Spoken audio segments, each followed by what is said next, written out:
to the cloud. Awesome. Okay. So for anyone who looked at the cover sheet, I know I had it separate from the packet. You'll see on the cover sheet that there are documents listed that are actually not in your packet, and they're duplicates from what we went over yesterday. And so I didn't put them in the packet again because you have them from yesterday, and we're actually not going to review them again because we reviewed them yesterday. So we don't need to go over things 2 days in a row. So just know that I put them on the list because they are required documents to be with your listing agreement package, just like they are with your buyer agency package. Okay. The first thing I'd like to point out to you guys is the name of this document is Exclusive Right to Sell Listing Agreement. There is a listing agreement that is in the NVAR forms library that is called Exclusive Agency Listing Agreement. That is not the one that you will use. You will use the exclusive right to sell. When I put in the templates for you to pull from in DocuSign, this is the document that's in there. The exclusive agency is not. Does anyone know the difference between the exclusive right to sell and the exclusive agency agreement, and why this is the one we use?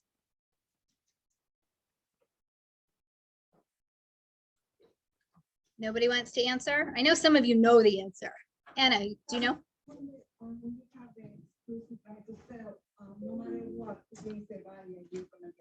Ah, yes. Anna said, no matter who brings the buyer, you get paid when you have the exclusive right to sell listing agreement. She is correct. So this is about protecting your commission because all of you work very hard, and I do not want you to lose your commission. So the difference between exclusive agency and exclusive right to sell is that if the seller was to find the buyer in the exclusive agency, you get cut out of the deal and you don't earn the commission.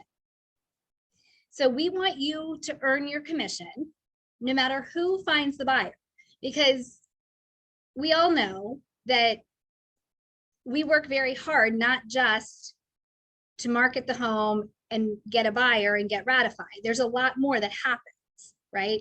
So we want to be part of the transaction no matter where the buyer comes from. So exclusive right to sell is what we work on. Okay. So this top paragraph looks exactly the same as our buyer agency agreement. It has a date. Remember, the date is irrelevant to the document being ratified, if you will. It's the date that you're preparing the document. Okay. If they don't sign for 2 weeks, it doesn't matter. It's the date you're preparing the document. The seller's name. The seller's name here is how it's on the deed. Now you guys are going to have to channel my Sherlock skills a little bit, channel just a little bit of the sense that whoever is doing the data entry at the county might not be the highest skilled or highest paid job out there. Okay, so they are not necessarily paying attention when they are doing the data entry from when the deed comes in to when they're typing it into the database. So there can be different variations of how you see it listed in the tax record and what it truly is and how someone has taken title. Okay, so I have seen, as an example, I have seen someone's first name and middle name put with an and sign in between. So it makes it look like they're two different people with the last name. Okay, when it's really one person. I have seen names that could all be first names be mixed up, right? So you don't know which is the first name and which is the last name. There's all kinds of different things, and when you're working in different counties on a regular basis, you're going to sort of learn, you know, what things to look for in the different counties. The other thing to look for is whether or not the home is held in an LLC or in a trust. There's a key indicator in our Bright tax records. When you see a second line, there's a top line that says, you know, the individual's names, and then there's another line underneath that might list their names again, or it says TR or something like that. That means that it's held in a trust. And so the name of the trust is the seller, not the individuals. Eric, you have a question. So what happens in the instance that we do find a discrepancy on that? Do we still go ahead and write what we see to complete the listing agreement, or what do we do at that point? So you don't write what you see, you write what is correct as far as how the deed is held, right? So if you see that they have put the data in incorrectly, like put in an and sign, the ampersand in between the first and middle name, and the seller tells you, well, that's just my first and middle name, right? You're going to put in the first name, middle name, last name, just as they hold the deed, okay? The same as if it's entered with last name, comma, first name. You're not going to put in the seller line last name, comma, first name. You're going to put first name, last name, right? Exactly how the deed is held. When you see Okay, something so that, go ahead. If it's, let's say, worst case scenario, there's something just totally wrong, and the seller says, oh, well, no, this is not correct. What do we do at that point? Give me an example of what you mean. All right, so let's say they got remarried. They still have the last name of the previous spouse on the deed, and their last name is different at this point. So you would, in that scenario, you would ask if they had updated the deed in the county records, or if they just changed their name and never updated the deed. This happens a lot with women who get married, where they buy the home with their maiden name and then they get married, so their legal name is different, but they never change the deed. And so on the deed, that's what goes in the seller line, right? So my maiden name is Mulroney. So if I had bought a home before I got married and the deed said Shannon Mulroney, then that's what would go as the seller. I would sign my name as my legal name, and it would still say the seller is Shannon Mulroney. Now I would, as the broker, I'm going to require a copy of the marriage certificate to show the reason for the name change. The title company is going to require that as well. Okay. Okay. So the seller is who is on the deed. This is also important if there are two people listed on the deed and only one person signs. This is something that we check in compliance, right? So when I get things to sign through DocuSign, I don't know at that point whether there's two people or one person. I have no idea. So when it's submitted for compliance, one of the reasons that it's a 24-hour requirement is because we need to check it soon to see whether or not things match up. So we're looking to see, are there two names and only one signs? Do the names match what's on the tax record? I catch a lot of times that the home is owned in a trust and it's the individual names listed. So there's a lot of things that we catch that you don't when you're looking. So be aware when you're looking at the tax record and when you're speaking to your clients. Ask them, do you know how the deed is held? Do you have your settlement statement from when you purchased the home? Because that settlement statement is going to show right at the top where it lists the buyer's name. It's going to show how they've taken title, whether there's a middle initial or not. So those are going to be helpful things to you to know. Okay. And then of course the firm name is the brokerage name, KW United dash whichever market center you are in. Shannon, can I ask a question? All right, Sure. so property is in trust, husband and wife. Mhm. The man is incapacitated in the hospital, Alzheimer's, can't sign. So I need a copy of the trust documents. And there is a power of attorney. Does the wife need to sign both for him and for herself, or can she just sign herself?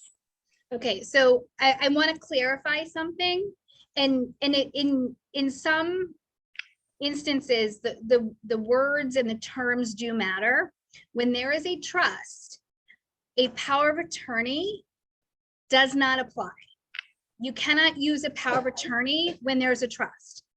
So in the trust documents, it will lay out what happens if someone is incapacitated, can no longer serve as the trustee, et cetera, et cetera. There will be successor trustees that are listed. It also, in the trusts where there is a husband and wife, or where there are co-trustees. So it doesn't necessarily have to be a husband and wife, but there are co-trustees in the trust documents. It is going to explain what powers they have and whether they can act individually or whether they have to act together. In a lot of the trusts that I have seen recently, where it is a husband and wife, they can act individually, so you don't need both signatures. So in this case, Gary, I would say I would need to look at your trust documents for your clients to be able to tell you how they can move forward. But powers of attorney are not valid for acts in a trust because it lays out what needs to happen when a trustee is no longer willing or able to fulfill their duties as the trustee.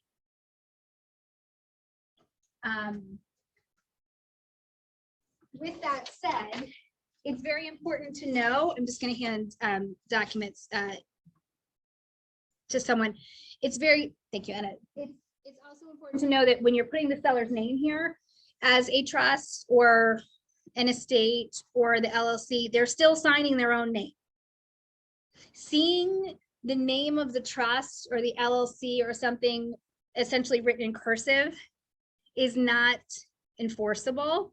So I equate it to how they sign checks on their business account or how they would sign it if they were hand signing. They're not writing the name of their business or the name of the trust in cursive when they're writing a check on their business account, right? So that's how it has to be signed on these documents as well, okay? Because a business entity is not a legal authority. Some person has to sign on behalf, okay? And the reason we ask for the trust documents or the LLC documents and things like that is because we have to make sure that we are entering into the contract, the listing agreement, right, as a contract between us and the seller with the right person. And so I have to verify it to make sure that I have signed with the correct party, even if the title company already has the documents. I do get that pushback a lot. Oh, the title company already has the documents, which is wonderful. Then have somebody at the title company tell me in writing that they verify that that's the correct person that can sign, right? I need something. And we should have the documents long before it ever gets to the title company. Okay. Good questions. All right. The appointment of the broker. This is a very similar paragraph to the buyer agency agreement, right? We are the sole and exclusive listing agent for the seller. The property address gets filled in here along with the tax map and ID number. When you see here where it says tax map / ID number, this is not an or, this is an and. So you will put both. In some jurisdictions, it is the same number and some it's not. You will put both. Property is sold based on legal description, not based on address. So it's important that we're filling all of this out completely, okay? This information you will find in the tax record. Not everything will get filled out because there's not always enough information in the tax record, or it just doesn't apply. But for the most part, this section will be filled out. Parking space number, storage unit, and mailbox number. I want to remind those that have heard me before and tell those that have not. Parking space number only gets filled in if there is a separate deed for the parking space that can convey separately. Okay, so this is not filled in if the property is in an HOA where the HOA has assigned parking spaces to the property, right? So in many of our neighborhoods, the townhouses have assigned parking spaces right out front, and they're numbered. And a lot of times they're numbered in accordance with the lot number. This parking space belongs to the HOA. It does not belong to the property.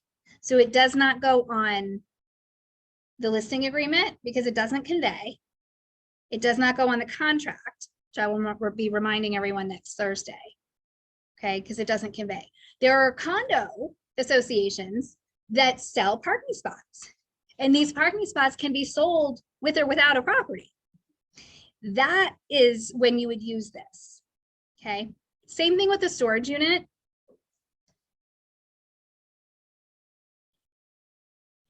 Now, the legal description, we are almost always going to be in the lot block subdivision category in this area. In the tax record, in most cases, it will be separated for you. If it is not, when you read the legal description, it actually has that information for you in the legal description. It's abbreviated, but it is contained in the legal description, that long note at the bottom of our tax record page. So then you can chunk it out and fill it in as appropriate. And then you would put the subdivision or condominium name if appropriate, and the county and the deed book page number that corresponds with the last time the property was sold. Shannon, Yes, sorry, the legal description is all, are we getting this from the deed or the tax record? you're getting it from the tax record page in bright. Okay. Which ultimately comes from the deed, right? It's the data entry from the deed.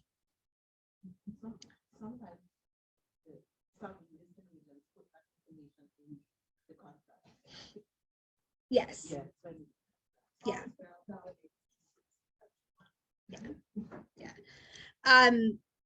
And you'll see at the end, there's a listing information sheet that we'll go over where this information can be provided to buyer's agents for when they're making offers. So going back to the property, for storage unit, if it does not convey, then we fill that in too, or? No, so if it's not a separate deeded unit, storage unit, then you don't, Okay. you only fill that in if if it has a deed, basically. If it has a Mhm, deed. mhm. Okay, and then what Yeah. about for mailbox? Mailbox number you can fill in because mailboxes belong to the US Postal Service. The MLS description, this information right here is just to help you with some basic information for the listing. How many levels does it have? A basement type, right? Is it walk up, walk out, architectural style, type of exterior? Is there disability access? This is just basic information. This is not everything that you need for the listing. This is just basic information to start. Notices, this is the same paragraph as on your buyer agency agreement. It just says seller instead of buyer. And that sheet is in the Google link that has the firm information for you. Term of the agreement is the same as before, where if you don't fill it in, it defaults to 90 days. And it says that the agreement will be extended automatically until the sales contract, final disposition of the sales contract. So in English, what that means is that if you have gone under contract before this agreement expires, it automatically extends until closing. Is that standard 90 days for listing? No, that's the default if you don't fill something. Okay. It can be as long as you want it to be, or as short as you want it to be. But if it comes to me blank, it's 90 days from the time that I sign it. What do you see these days? So the question is, what are we seeing as far as the timing for expirations? It really is case by case, because we always say, get these signed as soon as you can. And it could be somebody who doesn't need to sell until November, right? So then that's going to be a longer time period than somebody who wants to go on the market tomorrow. Yeah. Listing a price. This cannot be TBD. It cannot be blank. There has to be a number. Your listing agreement will not be valid. So it will not be worth the paper it's written on if there is not a price here. And I understand that, like I just said, we want you to get these signed as early as possible. So you might not know what the price will be in November. Or your seller's doing renovations, and so you don't know where it's going to come up after the renovations are done. I totally get that. And your agreement still isn't going to be valid if it says TBD, no matter what the situation is. So here are my suggestions. You can talk to your seller about pricing it, what it is today, what their goal price is, pick a number anywhere in between. It doesn't matter. It has to have a price. I think that in my practice, pricing it as if I was putting it on the market today is what worked the best. So in a situation when you're doing advance, Mhm. do you have to put it in MLS at this price or can you do it at a minimum price? So the question was, you have to put it in the MLS at this price. So when we get to the section on entering it into the MLS, you're going to put a date that's far out in advance, and then you would do a listing amendment prior to going into the MLS to actually confirm the price. So yeah, so this, correct. That's correct, right? This price isn't binding if you've done a listing amendment. This just makes the agreement itself binding. And so having it be something that is realistic is important. Leah. So I know a situation where we put the price. Uh-huh. And we was an advance. Mhm. Mhm. And then we put a note in the other Mhm. to say the price will be adjusted Mhm. before it goes up to the Mhm. market. But then when the time comes for it to go to the market, the seller who did a little bit of repair decided they want that price. Mhm. So what do you do in that situation? Okay, so Leah's question is, what happens if the seller won't change their price and you know that they need to change their price? So that's on the seller. It's not on you, right? And that's hard, and that will happen. That will not be the norm.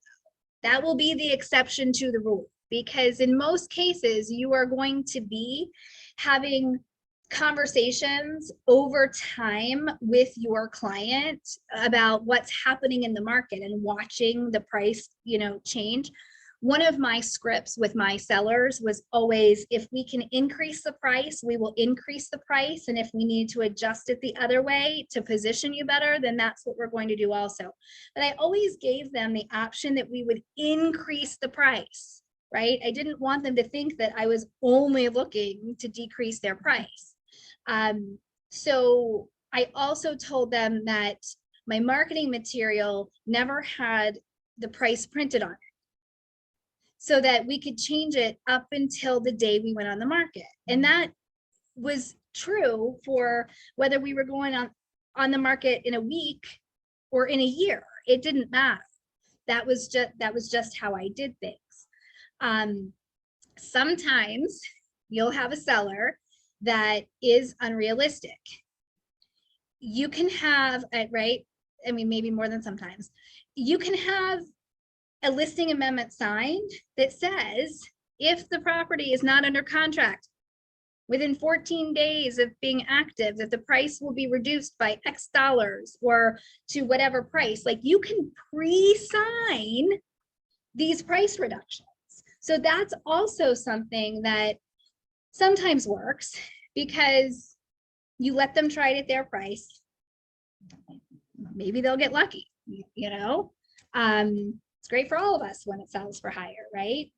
And then when it doesn't work, because your crystal ball works better than theirs, then you've already got the agreement for that price reduction. So you can do that up front as well.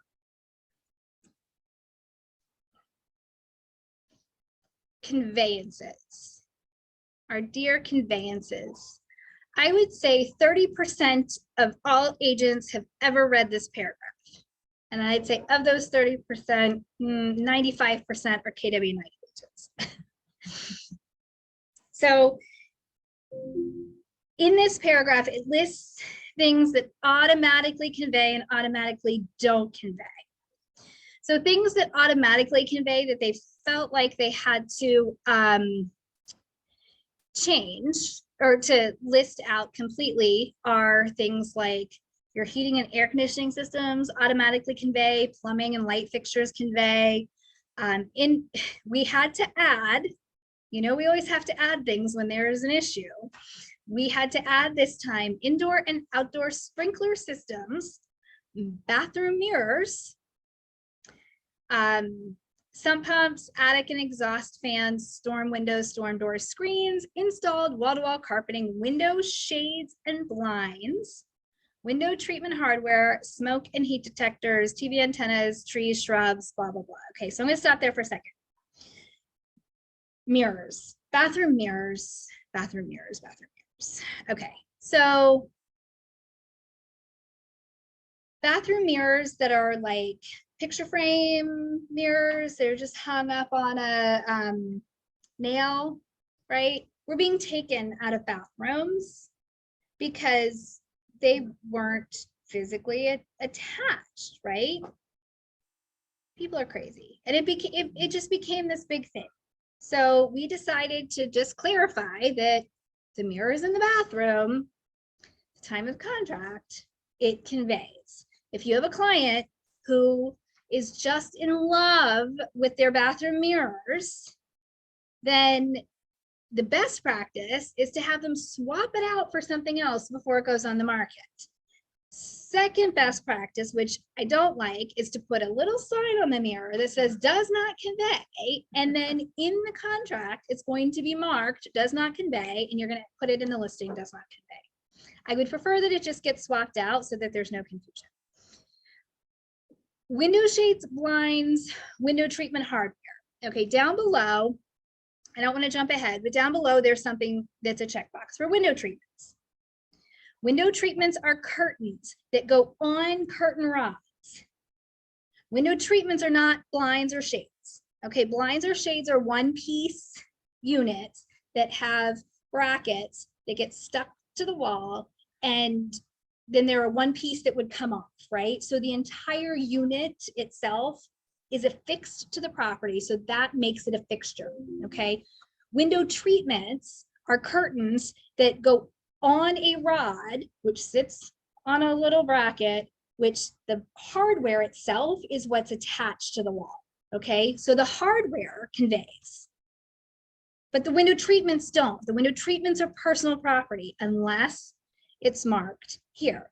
This is a very confusing thing for most agents and clients in the world. I'm not sure how we can make this clearer. I will take suggestions back to my friends at the Forms Committee if anybody has any, but we've listed it out here, okay? Things, yes. I just have a Lauren. question.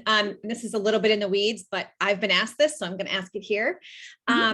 There are those, it's almost like just those regular standard sort of mini blinds that have like casings, but the blind sits in the casing and comes out. It is not installed in any way.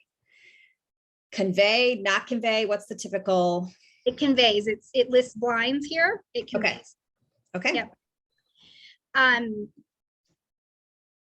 This also goes on to talk about electronic components and devices and like the hardware and things. The components themselves, so the electronics don't convey, but the mounts and the brackets and the hardware does convey. So the piece that actually is affixed to the wall conveys. So if you have a TV mounted on the wall and it's on like, you know, a big arm, the arm conveys, but the TV itself doesn't. That comes off the arm unless it's agreed to. We also had to add that smart home devices that are installed, hardwired, or attached to personal property or fixtures conveyed, including but not limited to smart switches, smart thermostats, smart doorbells, and security cameras. Okay, we're talking about like ring bells and things like that, do convey unless otherwise agreed to in writing. Okay, so there were situations where like the Nest thermostat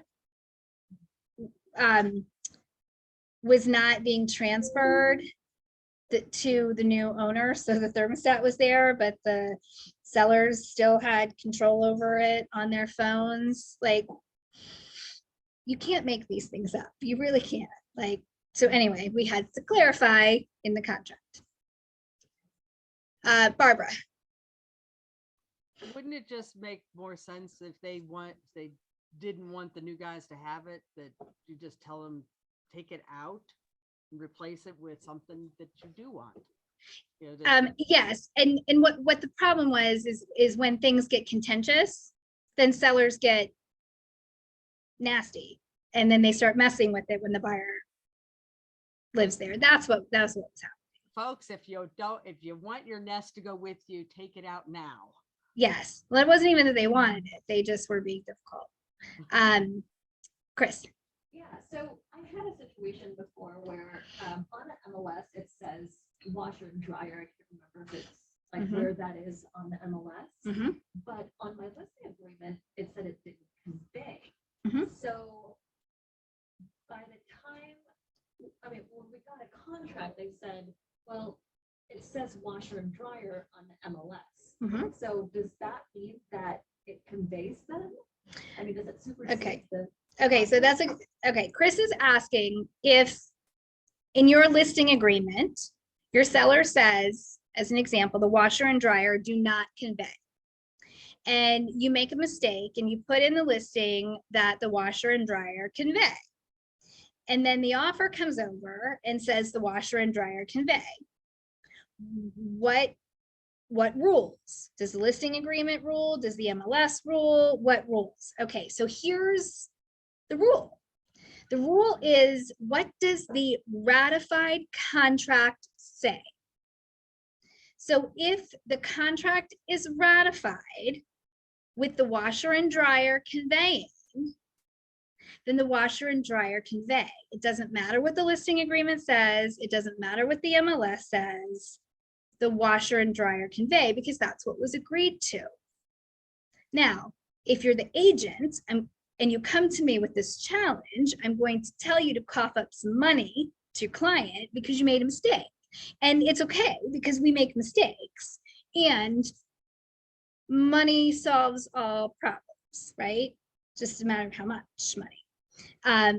And usually in a situation like this, a seller, once they calm down, they realize, I don't want the headache of taking the washer and dryer anyway, right? And so we'll, make it work, right? There also have been times though where an item that isn't physically in the property is marked as being on the conveyance piece in the contract, because an agent makes a mistake and says that there's this happens a lot. Agents will mark that there is a stove and a wall oven and the cooktop. Okay, so let's say a buyer just copies everything that's on the information sheet, and the contract gets ratified saying that there's a stove and the wall ovens and the cooktop. Well, we know that probably isn't true, because it's or, right? You have the wall ovens and a cooktop or the stove. Nobody looks at it, it gets ratified. Buyer goes to walkthrough, it's like, where's the stove? Okay, I mean, more often this happens with a built-in microwave. Like, there was never a built-in microwave, there was never a stove, There was never a stove. There was never a built-in microwave. It was never in the property. There was no picture of it. It was never in the property. Okay, so this says the items marked yes below are currently installed or offered and will convey. There's a part of the contract that we'll talk about next week about property condition, right? So these things weren't installed. This paragraph is copied exactly on the contract, by the way. So this is what it looks like with the offer. So then what do you do?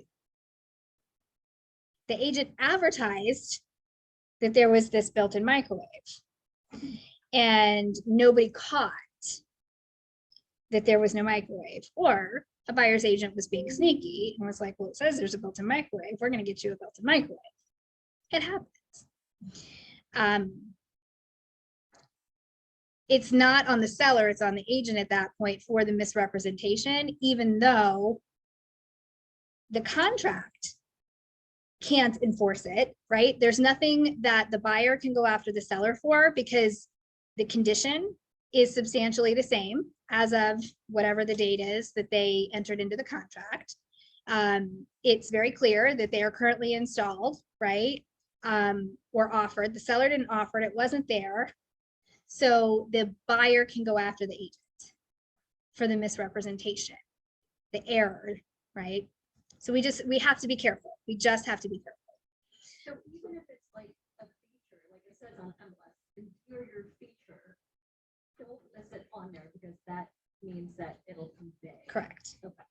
Correct. Yeah, don't list it if it doesn't convey. So one of You can say washer dryer hookup. That's one of the choices. If the washer and dryer don't convey, then you would choose the hookup, not the washer and dryer. So one of the best practices when you're especially sending the contract to the seller to ratify, I always say, please make sure that the items that are supposed to be copied are. Mhm. I always try to get them. to do Yeah, and I always go back and look at the pictures when I'm writing an offer to best I can, like to count ceiling fans and, you know, those kind of things, just because it's hard to remember when you're in the property. Yeah, exactly. So when you get to this section on conveyances, the January 1st update, we took out the yes, no boxes.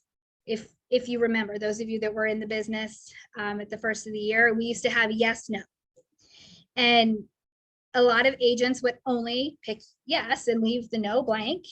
That was frustrating.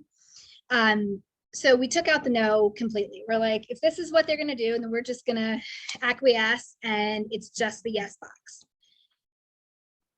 I also see a lot of agents that will fill in the number 1 if there's only one of an item. Don't do that. That means you haven't read the paragraph.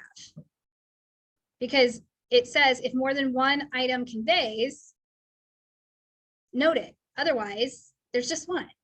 So don't put 1. Underneath the list of the items that convey, there are 2 options where you can fill in words of things. These are extra things that may or may not convey. Other conveyances, as is, no additional value for seller convenience. So this was another January 1st change. There are certain changes that I will take credit for, and this is another one that I am going to take credit for.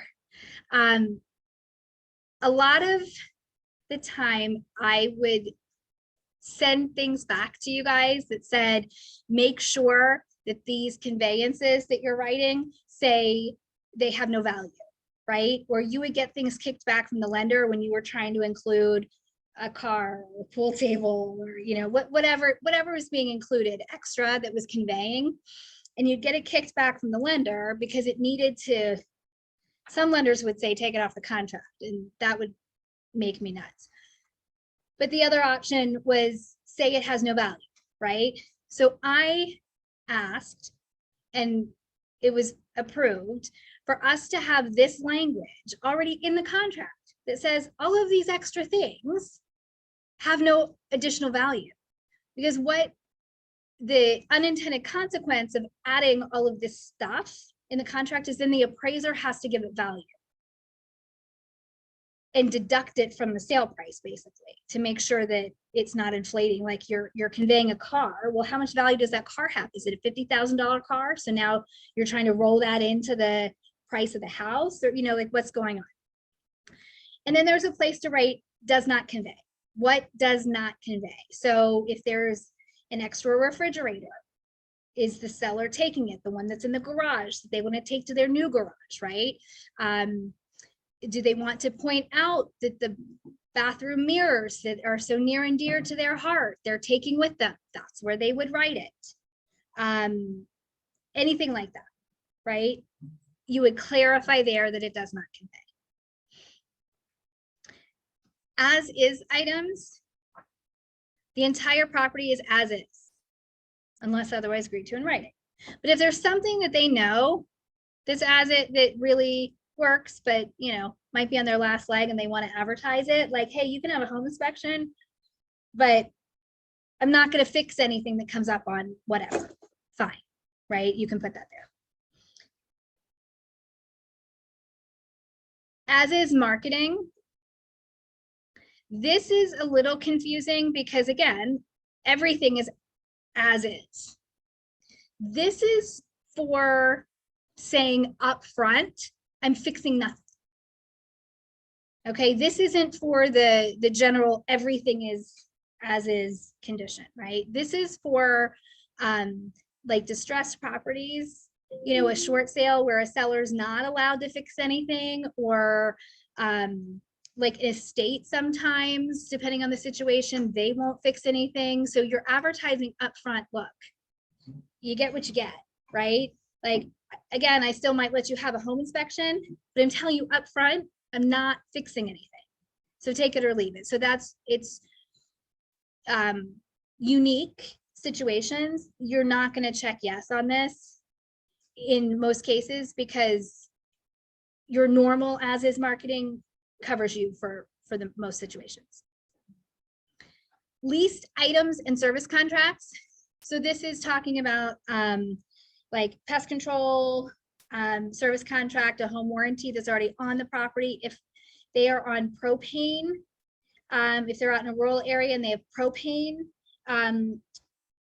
the tanks a lot of times are leased and not owned. And so whoever they're getting their oil or propane or gas from, they actually, because they're leasing the tank, they have to buy their fuel from who the tank is owned by. So those are things that would be listed here. Home warranty, is the seller offering a home warranty? Yes or no? The answer should be yes. I'm just going to tell you that it's such a great thing for your sellers to have seller coverage. It is also very helpful when there's seller coverage, then there's no waiting period for pre-existing issues to be taken care of with most home warranty companies, because there was already a coverage period. So your buyer goes to closing and there's, 3 days later, the HVAC stops working. And, the skepticism is, well, it must not have been working when you went to closing, right? But if there's seller coverage already that's been in place for 30 or 45 days, then if it wasn't working before, then there would have been a service call, right? So seller coverage is great. When you put this on a listing and the buyer doesn't want the coverage, nothing gets paid for. So your seller has coverage, even if your seller has a service call and has somebody come out, they pay the service call fee, right? The deductible, $7,500, whatever it is. And the buyer doesn't want the coverage, and so there's no policy at closing, the seller doesn't pay any. So there's no risk. There's no risk to the seller. I do.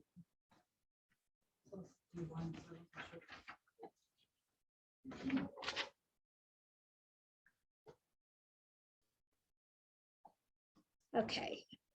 Utilities. So this gets spelled out after talking to the seller so that you can put in the MLS what type of utilities there are. Some people are very specific about what type of cooking they want, right? Do they want gas cooking or do they want electric? So knowing whether there's gas supply to the house is important. So what this talks about, whether the hot water heater is gas or electric, if you can find out from the seller how many gallons, that's helpful. Is the air conditioning oil, gas, electric? Is it a heat pump? How many zones are there, etc.? Water supply, public, private well, community well. Is it on a septic system or sewage disposal? How many bedrooms is it perked or approved for? This is important because there are homes that are built with more bedrooms than the septic system is perked for. That can affect the value of the home, because if a home is physically set up to have 6 bedrooms and it's only perked for 3, that actually limits the number of occupants that could be in a home. So that's important to know, right? The difference between 3 and 4 bedrooms isn't as much as some that I've seen where there are 6 physical bedrooms and it's only perked for 3.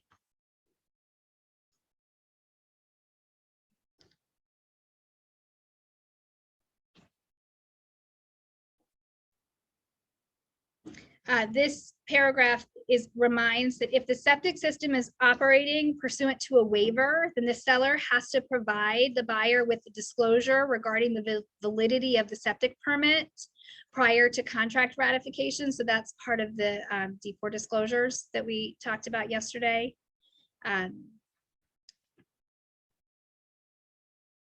Okay, now we're at broker duties. So what's our job, right, when it comes to the listing agreement? So our job is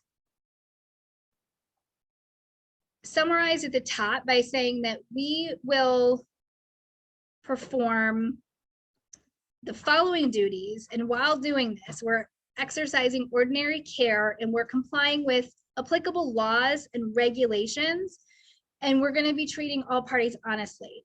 So it's starting out by like reminding the sellers that we're not their puppets, right? They can't just tell us to do something and we have to do it if it doesn't comply with the rules that we're bound by, right? Because there are still rules that we have to abide by. So the first thing says that the broker will promote and protect the interests of the seller and provide services that are consistent with the practices of standards and competence that are expected of licensees engaged in the business of real estate. Okay. So you guys hear me talk about not going outside of your area of expertise. Another term is outside of your core competencies. This is required by the Code of Ethics. All of us that are members of a realtor association have agreed to abide by the Code of Ethics. I don't get to make a lot of rules, I just have to enforce them. And one of them that I feel very strongly about is those core competencies in the areas of expertise. And while we are talking about Virginia right now, and we are licensed in Virginia, that doesn't mean that we can go anywhere in Virginia and sell real estate, because we are not competent anywhere in Virginia to sell real estate. They do things differently in different areas. There are even different lock boxes in different areas. There's different contract documents. This is not about our pocketbook. It's about taking care of the clients. And when we take care of the clients, then we get the rewards of our pocketbooks being full, right? So we have to make sure that we are always remembering that. This also reminds us that in that first paragraph that the seller acknowledges that the broker is bound by the bylaws, practices, procedures, rules and regulations governing the MLS, the Code of Ethics, the Code of Virginia, and the rules of the lockbox systems. So why is that important? Well, because if we put it in coming soon status, the seller wants us to show the house, we can't, right? Again, there's certain things that they might want us to do that we can't, or they might want us to put the listing active today, but not start showing it till next week.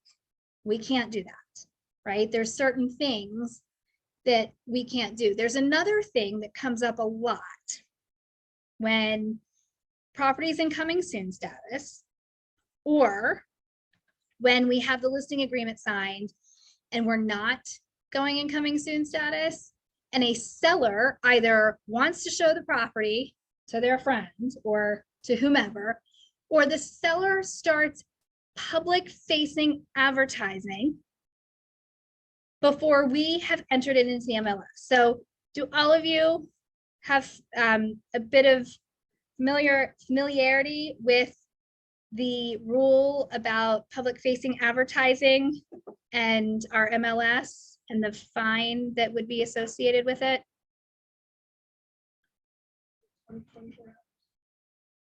24 hours.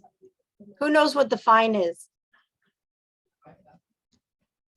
I heard it in the room. Do I hear it on Zoom? Who knows what the fine is if you are caught advertising more than 24 hours from the time you entered it into the MLS? And I will tell you, Be as a like hint, $1,500. keep going, Okay, 2,500, keep going. 5,000. $5,000. Oh, Yeah, so the rule is an agent has 24 hours to enter the listing into the MLS, either coming soon or active, from public facing marketing. Public facing marketing includes a sign being put in the front yard. You have 24 hours, and they are not kidding. And $5,000 is a lot of money. And in this market right now, I'll tell you that people are getting caught, and it's not because of representatives of Bright going and driving around neighborhoods. Agents are tattletales. And when you win a listing and somebody else doesn't, that affects them. And instead of going and finding another listing and putting their effort there, they're going to get back at you and they're going to report you. So we have to be careful.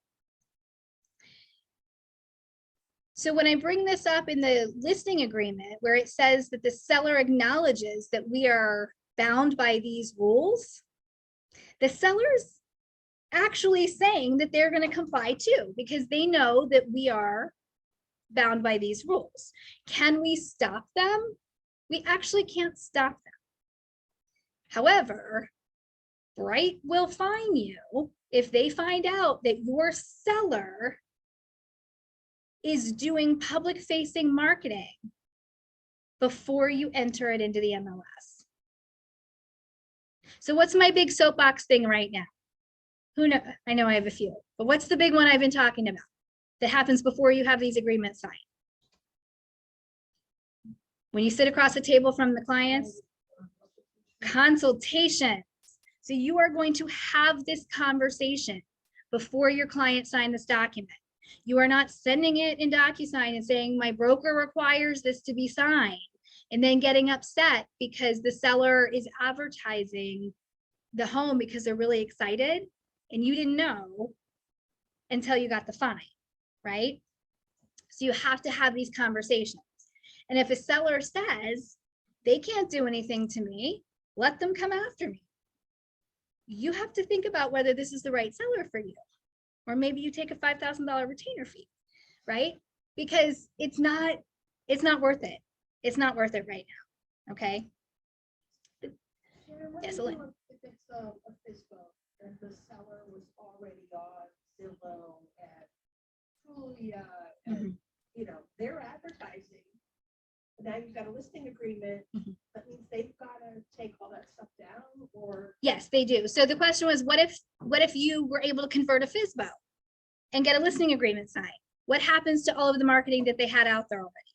They need to take it down. They would need to take down their FISBO listing. They would need to take down any listings that they had put on other brokerages websites that are out there, they have to take those down. Now, sometimes they're going to be cached out there in browser histories and things like that. And that's easy to prove that if you get a fine, right, you can appeal it, but you have to have a good defense.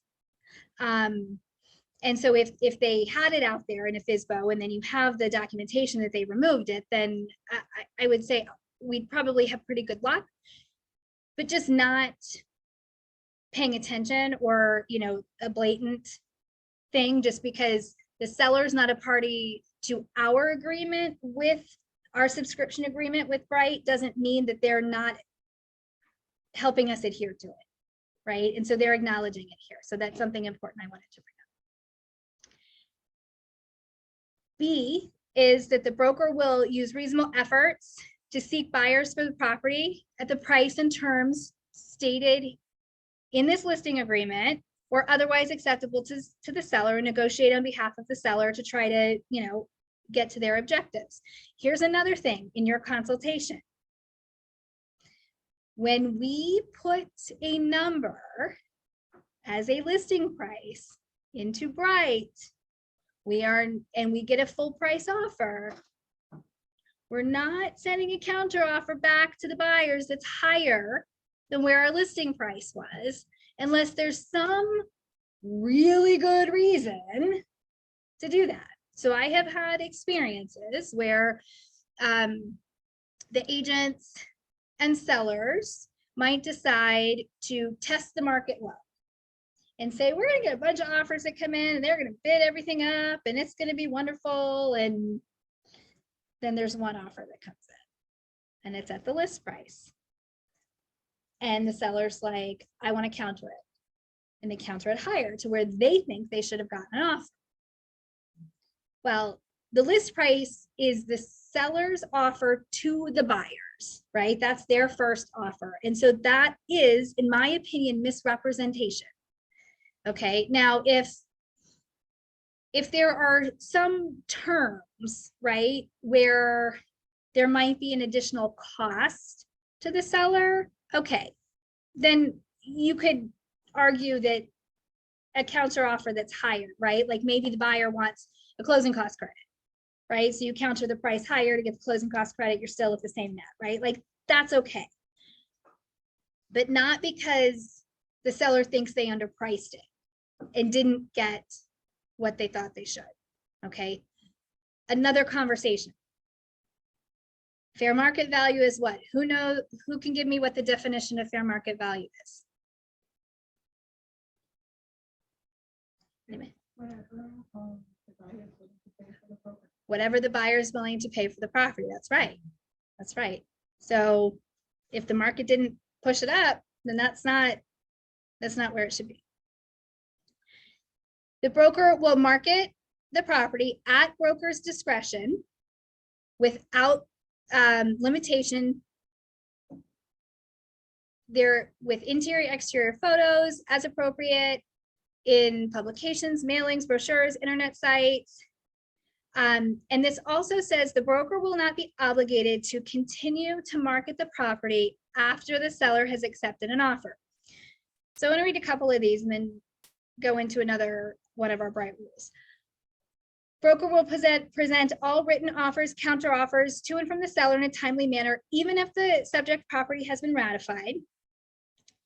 And the broker will not continue to market, show, or permit showings after the property is subject to a ratified contract unless instructed by the seller in writing. Okay, so we have a couple of different statuses in Bright. For those of you that have been in the business a long time, we used to have contingent no kick out and contingent with a kick out and contract. Okay, now we have active under contract and pending. Active under contract is only to be used if you have like the home sale contingency or a case where the seller has said, I want you to continue to market my property and allow showings and solicit for backup offers. That is what active under contract is. Everything else, because of 9E, where it says the broker will not continue to market, show, blah, blah, blah, blah. Everything else goes to pending. And when a property is pending, there are no more showings. So if your seller decides that they're not sure about this offer that they've accepted, or the property is vacant and they think, you know, let's just continue to allow showings so we can see what else we get, whatever. You either, in the additional terms, can put seller directs, you know, property to be put active under contract to continue to market, et cetera. It still accrues days on market. It's still going to be out to the public. Or you do a listing amendment, because this is signed before you go on the market, right? So if they decide later that that's what they want to do, then you do a listing amendment to clarify how they want that handled. So, when it's active under contract, I see a lot of, you know, it's based on the home inspection contingency. Yeah, agents don't know what they're doing. Okay. Because I just put it to pending, but a lot of it, like I would say 90% of agents wait until that home inspection. Right, and it's not correct. Okay. So another question that I get a lot is, can I wait to change the status? We just got ratified on Saturday, and I have an open house scheduled on Sunday, and I don't want to cancel it. Can I wait to change the status until Monday? Okay, so here's my answer to that. Get permission from your seller to change it to active under contract and do your open house. Right? Do your open house. Like there's no reason you shouldn't do your open house, and there's no reason you should misrepresent the status of the property. Right? Yeah, you just get a listing amendment signed from your seller that says, yes, you can still do your open house. So what's that other one? Only if, you know, we're looking for backup offers, and what's that other reason that it should be under Active under contract if it's contingent on a home sale. Oh, okay. Right. And contingent on a home sale, you don't need a listing amendment because the contract already provides for that.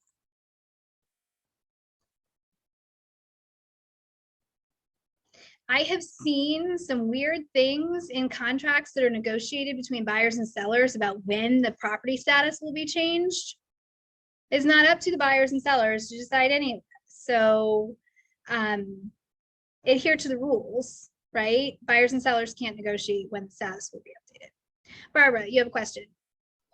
Yeah, the rider on the top of the for sale sign.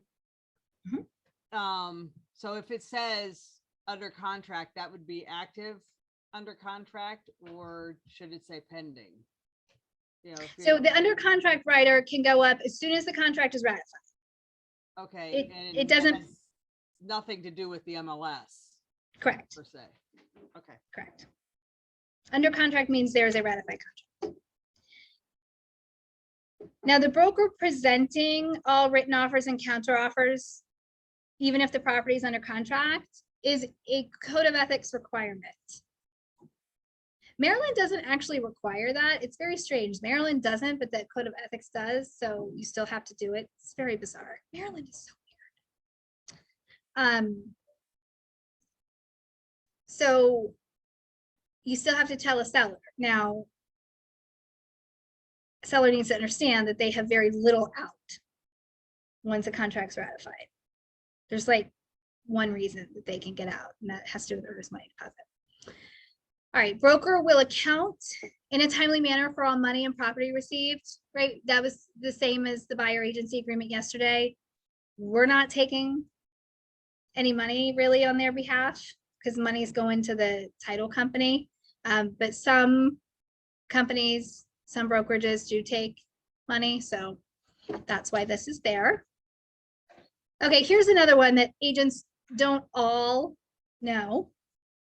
The broker will show property during reasonable hours to prospective buyers and will accompany or accommodate as needed other real estate licensees, their prospective buyers, inspectors, appraisers, exterminators, blah, blah, blah, blah, blah.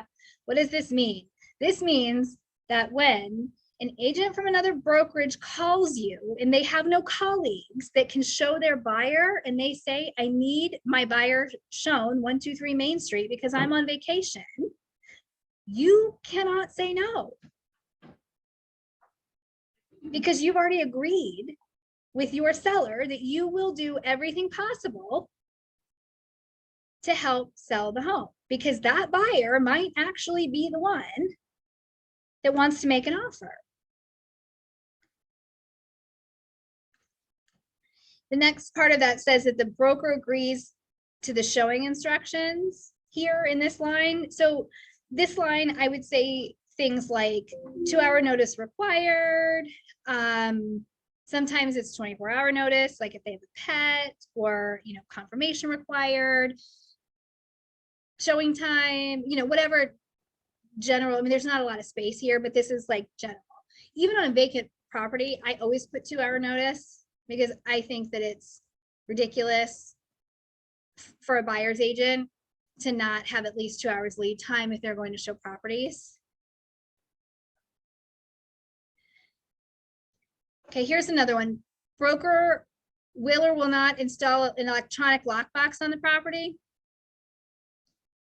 When I see combo boxes on properties for showings, or keypads that are, you know, like door locks where there's keypads, and then the agents have given out the code to the keypad, I feel like my head's gonna spin around like this and pop off. Our listing agreement says we're putting an electronic lockbox on the property. Doesn't say we're putting a combo box. There's no reason we should be putting combo boxes. There is absolutely zero security to a combo box. A combo box could be like for our vendors to go in if we need to send a contractor or something like that. A central lock is what we should be using, period. Those keypads, if that's what a seller has on their property, it's very easy to say, can you run to Home Depot and get a new lock and swap it out? Because it's not safe to be giving out that keypad. And they say, okay, and they go to Home Depot and they get a new lock. Like, it's not hard for us to make sure that our client's property is safe if they don't think about it, okay? Or they can reprogram it after the. So, yeah, so Chris said she had a seller who was adamant on using their keypad, and I'm gonna say, I wouldn't take the listing if it was me, because everyone who has shown the property during that time period before it's ratified could just come in and out of the house in that time period. And I'm not willing to be involved, because I'm the one that's providing the keypad. So I'm not willing to do that. And I think too, if you give an explanation around, if you kind of talk about a scenario where an agent is showing a house to somebody that they might not know or have a buyer agreement with, like a Redfin agent, you know, call on the phone, show me the house kind of thing. They don't know who it is. The person looks over their shoulder, they get the code, and, you know, the person comes and robs the house at another time or does something, you know, to the family or the children. Like, paint the picture as to why it's Yeah. not safe and it's not okay. And I would guarantee that they'll figure it out and they'll do what you ask. Yeah, somebody could be waiting inside the house for the next showing, you know, and you don't know who's been going in. Like, yeah, there's, Yeah, that's not straightforward to me either. yeah, I wouldn't do it. And I know I like say that, like, you know, nonchalantly, I wouldn't take the listing. And you have to be willing to be interviewing the clients to see if you want to work with them as much as they are interviewing you in every situation. And you have to be willing to walk away, because not every client is going to be the right client for you to work with. And that's okay, because if you walk away from one, it opens up your time and energy to work with someone else who's going to matter, right? So value yourself, value the fact that you are a professional, and be willing to walk away when it doesn't feel right. So when would a seller give you a hard time about, what would be the scenario, like, why would somebody give you a hard time about putting an electronic lock? They would, a seller wouldn't Repeat give what you they a hard said. time. It's hard to Yeah. hear. Repeat what they said. Yeah, so the question is, when would a seller give you a hard time of putting an electronic lockbox on, I guess, versus a combo box? And I will tell you, it's agents that don't go and buy the electronic lockboxes. They don't invest in their business and buy the electronic lockboxes. If you are new and you need to borrow a lockbox, come see me. I have boxes, your mentors have boxes you can borrow. We're starting businesses, right? So the investment to become a realtor is relatively low for the return on that investment on one sale, right? Starting another business would be astronomical. It's about $2,000, right? To start your real estate business once you join the board and those types of things. But if you need a lockbox, come see me. We'll get you a lockbox. Don't use a combo box. And a lot of times what I see is that there'll be a central lockbox on, like with those keypads, the central lockbox will be on, and there will be a piece of paper inside that has like the code. So, all right, it's Can I ask a quick question yes. about the, like, pending versus active under contract? Sure.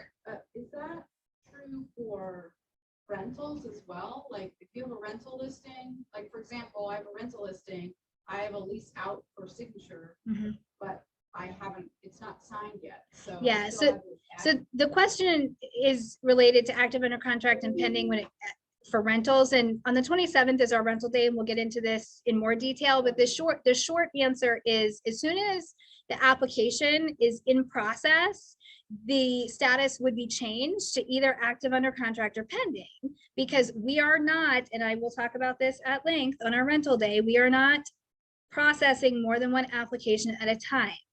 And there are lots of reasons for this.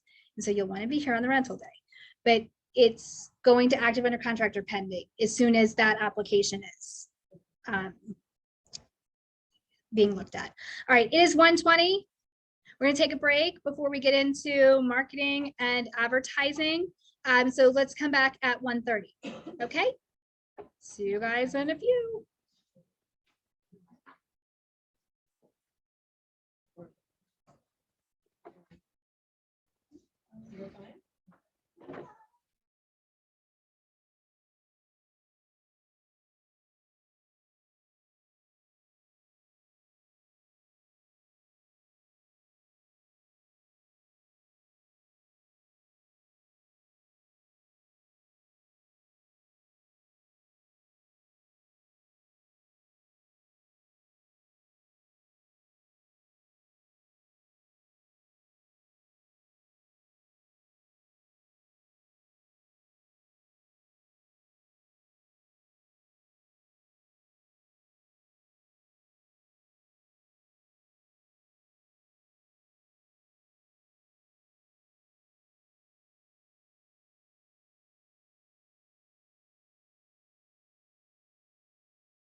Yeah. Yeah. Yeah. All right, everybody, it is 1:34. Sorry about the delay. We will jump back in. Does anyone have questions on what we've gone over so far before we dive into the next section? Everybody's good? I have a question. Okay, When a house has a septic system for 3 bedrooms, do you have to advertise just the 3 bedrooms in Virginia, even if it has 4 bedrooms or 5? so that's a good question. What you're allowed to advertise is what matches the tax record. However, the listing itself should advertise what it perks for.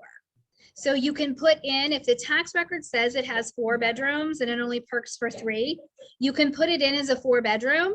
And then in the comments, make sure that you are disclosing that it only perks for 3. Okay. Thanks. Good question. All right, anyone else before we get started? All right. So the next section is a very long section that talks about going into the MLS and advertising. So the first part says the seller does or does not authorize us to put the listing in the MLS. Okay, so if they're not authorizing us to put it in the MLS, then this becomes only allowed to be marketed to KW United agents or very specific one-to-one communication between you and another agent. Okay, so like if you know another agent has a buyer that needs that specific community and has a buyer for that specific community, you can tell that agent even if they're not with KW United, but you can't do public mass marketing, right? You can't go put it on Facebook and say off MLS listing, those types of things, right?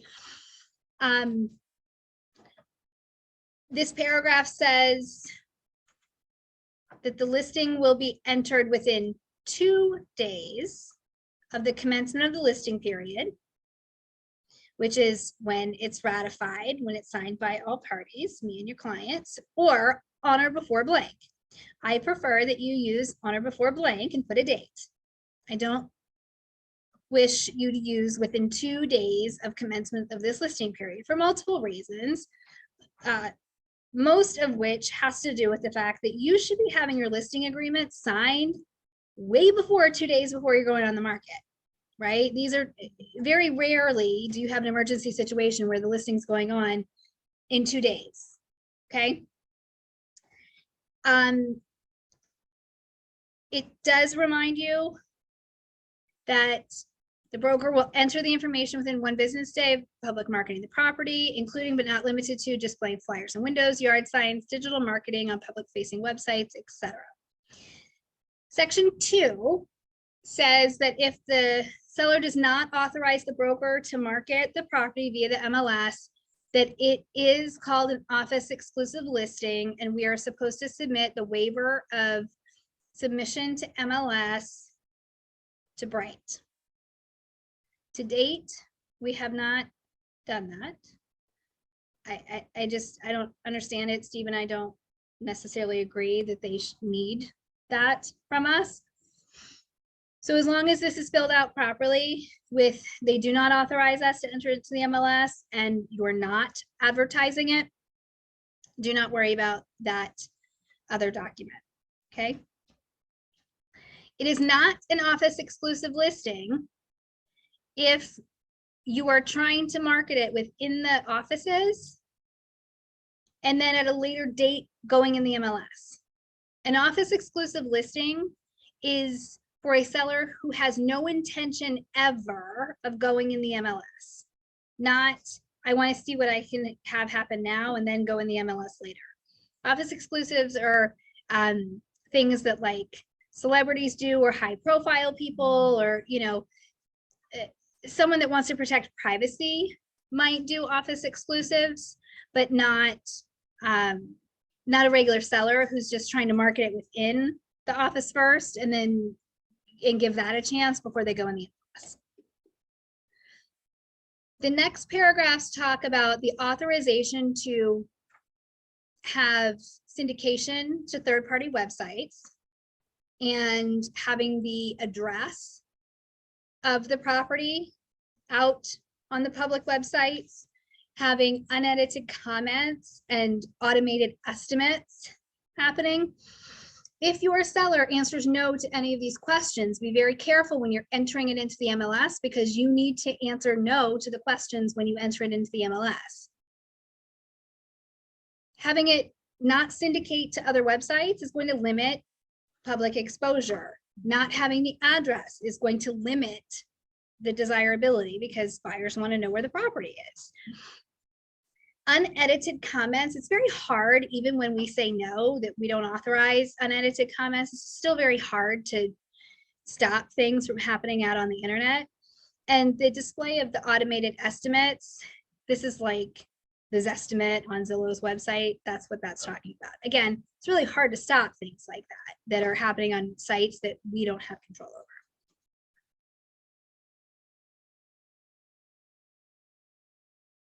The next paragraph talks about whether it's going in coming soon status. So coming soon status is a bright status that can happen before you go active. The maximum time in coming soon status for normal traditional sales is 21 days. If it is a rehab or construction property, it can go in coming soon status for longer than 21 days. That's an exception to the rule, but for the most part, everything that you're going to be doing is going to have the maximum number of days of 21. If you use coming soon status and you put it into the MLS and coming soon, it is automatically going to flip to active on that 21st day. Okay. So be careful about that. If you have shown the property to a prospective buyer, it cannot go into coming soon status. Coming soon status definition in Bright is not yet ready to be shown. So if it was ready to be shown to someone, then coming soon status can't apply. You would just have to wait and make it active. Okay, so it's not like you can show it to one of our colleagues, clients, and then put it in coming soon status if they don't make an offer and then go active. Once it's been shown, you've forfeited the right to use the coming soon status. If it is, because if it's in coming soon status, it cannot be shown. Now, if you're looking to advertise the property before it goes active, you put it in coming soon status, and then you do all of the public facing advertising that you want. Bright has handcuffs on us because they want to be the marketing platform for how we sell all our properties. They don't want to be a database that tracks the transactions that we're doing. They want to be the marketing platform. They want to be the keeper of all of that data. They don't want to have things happen without their knowledge, right? Because he who owns the data owns everything, right? So that's why these rules exist. So if you put it in coming soon status, then you can market it any way you want. They just want to know about it.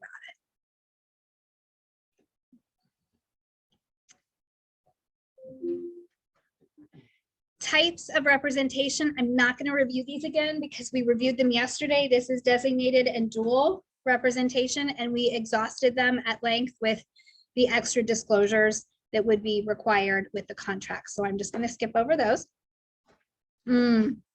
Compensation. This paragraph I don't hate as much as I hate it in the buyer agreement, because this one makes a little more sense to me, although we still have some confusion in what goes in this first paragraph. So any listing agreement, we talked about this yesterday, the seller is agreeing to pay a total amount to the listing company. And then if there's a buyer's agent, there's a co-brokerage, the listing company is agreeing to share some of that money. But if there's not a co-brokerage, if there's not a buyer's agent, then the listing company does not have to share their money. listing company gets to keep it. This is why you don't have to do dual, right? Somebody can be unrepresented. So it says the seller will pay broker and cash compensation a total of blank, right? So this is where it's a flat fee, it's a percentage of the sale price, it's whatever your charge is, okay? This includes what is being offered to the buyer's agent in the MLS. That would be a percentage. It would be a percentage of the sale price. It could be a flat fee. Most of the time I see that it's percentage. And this is what we talked about too, having your tiered, different programs, right, that you offer. So 5%, 6%, 7%, 10%, doesn't matter, right? Whatever you're charging. The compensation is also earned if within blank number of days after the expiration, there's a contract ratified, right? So this is the same extension paragraph basically that we talked about yesterday.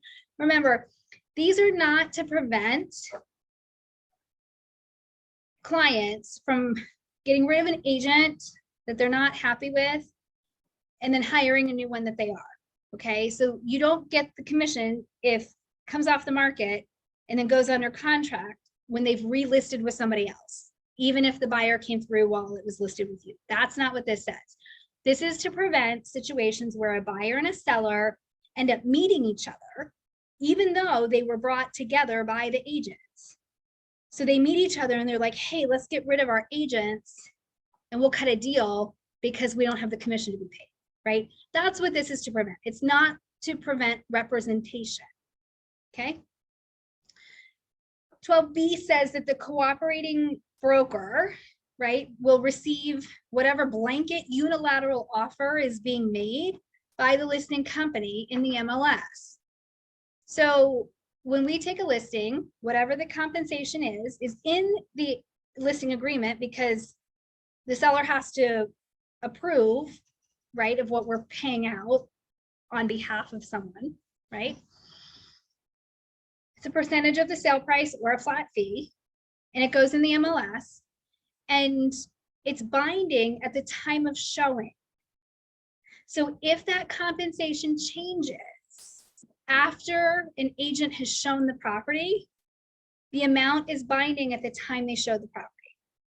So if in certain markets, we've seen bonuses being offered, if a home sits on the market for a long time, I don't like bonuses because it incents an agent and not for the wrong reasons. Anyway, but we've seen it.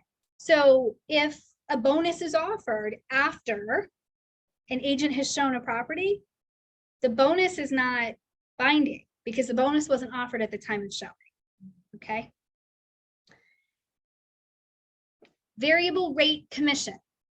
Variable rate commission means that there is a circumstance where the commission that the listing company is charging would change. And it has to be disclosed in the MLS.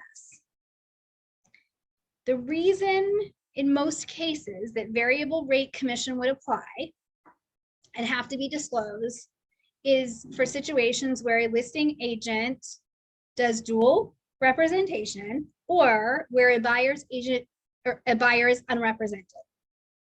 For example, let's say your listing fee total is 10%. You're offering 5% out to the buyer's agent, okay? Your variable rate commission agreement says if the buyer is unrepresented, I'm going to reduce my commission to 7.5% instead of 10. Because remember, the full 10 is what is binding, right? We don't have to reduce it just because the buyer's agent doesn't exist. That's variable rate commission.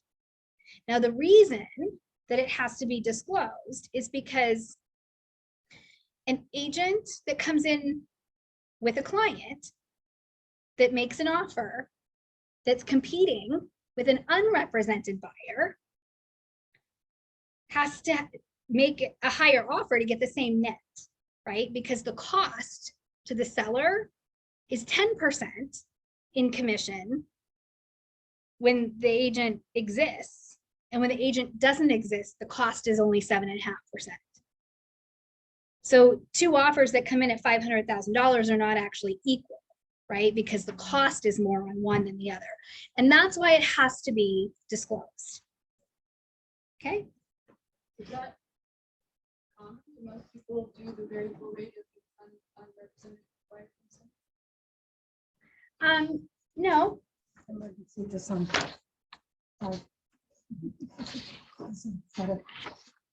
Set on the table with an emergency and it needs for signature. what is that? Oh, don't worry about it. Just sign. I had to read through the whole thing, I even down there, because Why? it's Kingstown. But I have a template for Kingstown. And I don't know it. But the agents do.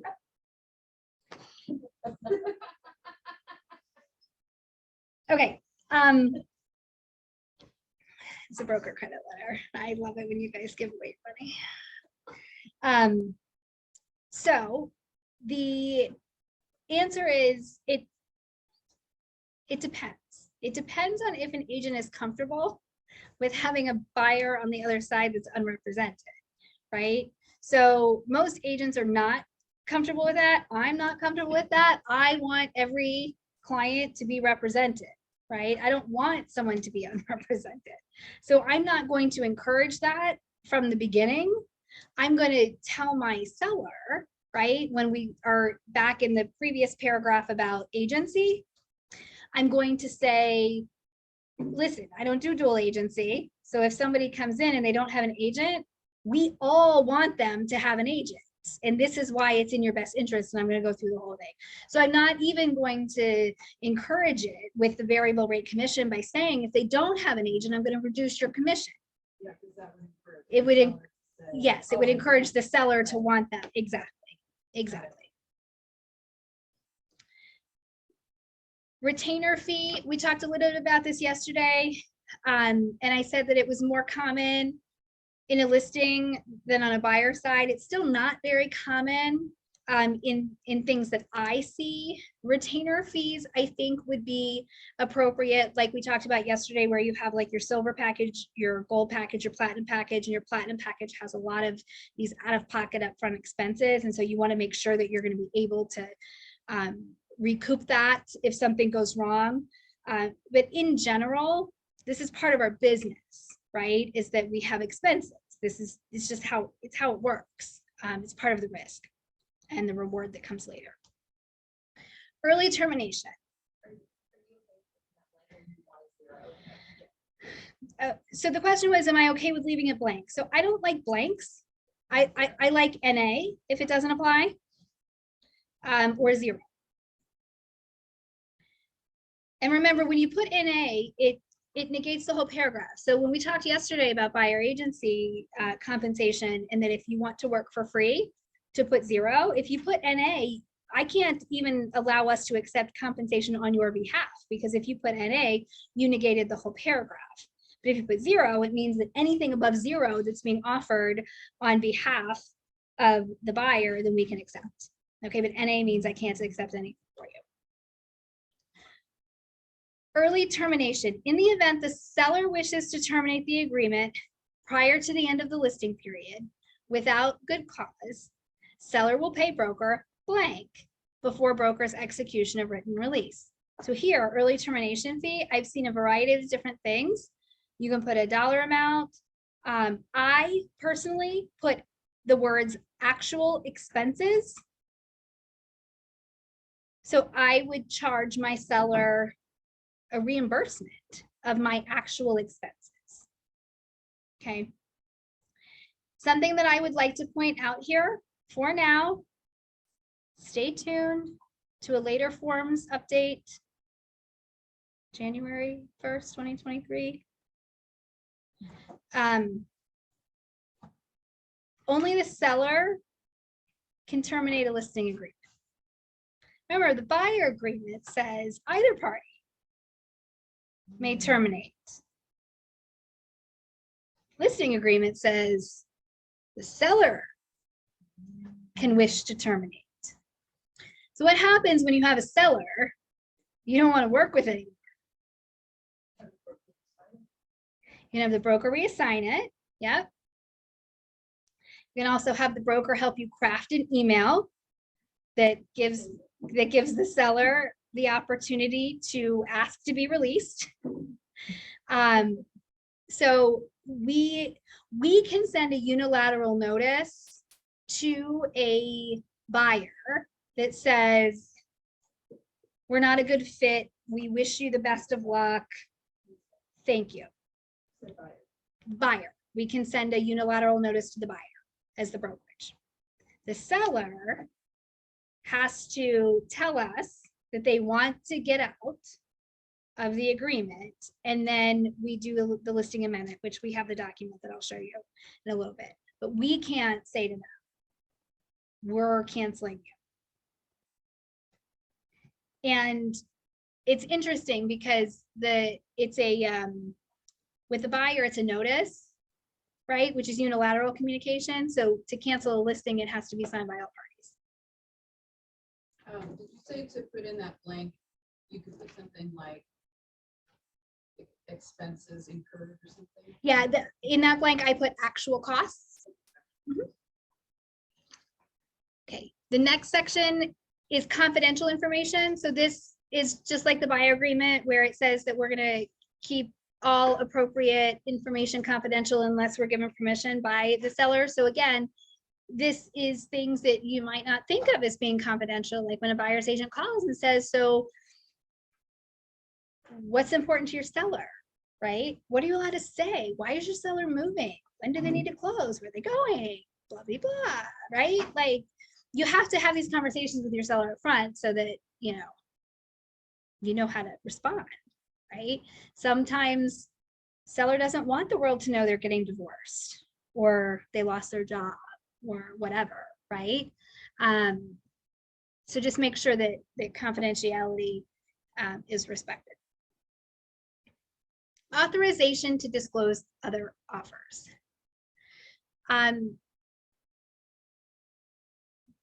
Buyer cannot disclose that there are other offers without the seller's permission. You also have to disclose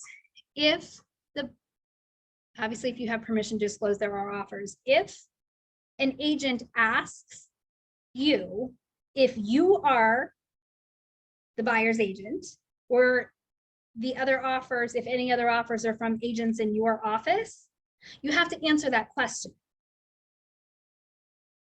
Okay.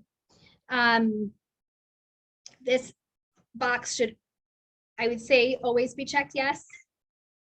I think it's in the best interests of our sellers that we are disclosing that there are other offers. You're not disclosing what the offers are. I think that's a horrible idea.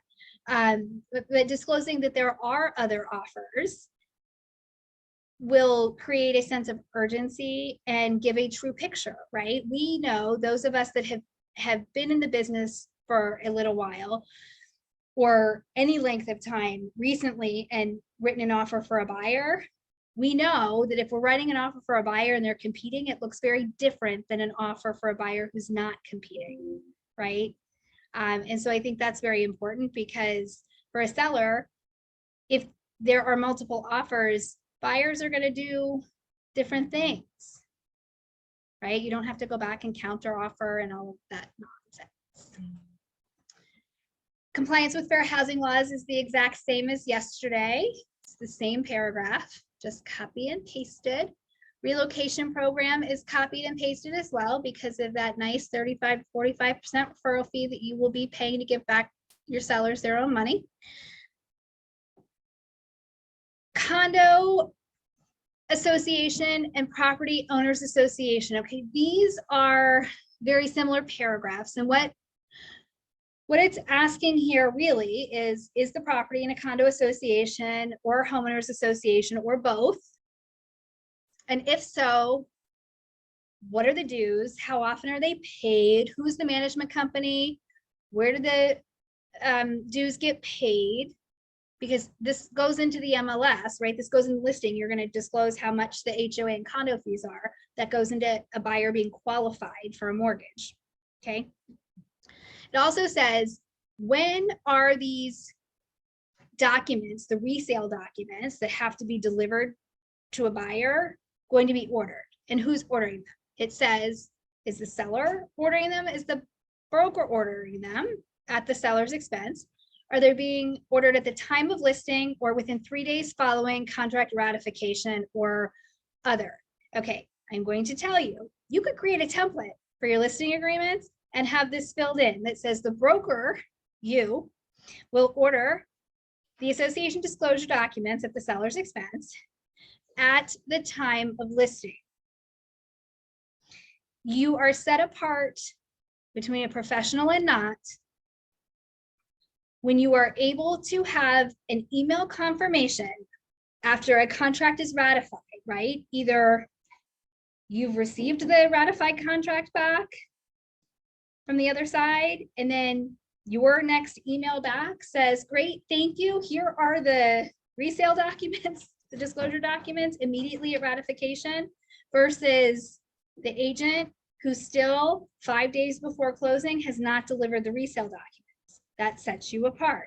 You always want to have those resale documents in your hand before you go on the market, because the next email after the ratified contract is delivered is, here are your resale documents.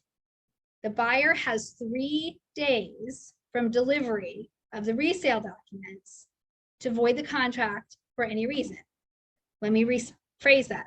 The buyer has up until 3 days after delivery of the resale documents. What does that mean? That means that they don't have to wait till they receive them to void the contract. Okay, so they can void at any time up until 3 days after delivery of those documents. So deliver those, get that get out of jail free card gone. You are professional, you should order them. Don't make your seller order them. That way you get a copy, you see the inspection, you see whether there's anything your seller has to fix, and then you have them in your hot little hands to deliver. Yes. Is it 3 days or 3? Okay, I will never, ever, ever, ever say business days, ever. You will never see business days written on any contract document. Do not ever put in the word or the abbreviation BUS for business days after a number in a blank. We don't do business days. There's a reason we don't do business days. Because if you ask somebody what a definition of a business day is, somebody else is going to have a different definition of a business day. Is Saturday a business day? Well, it's a business banking day, but is it a business day? And what about holidays? Do holidays count? We don't know, right? In the contract itself, there's actually a definition of days, right? And it's calendar days. We are always on calendar days.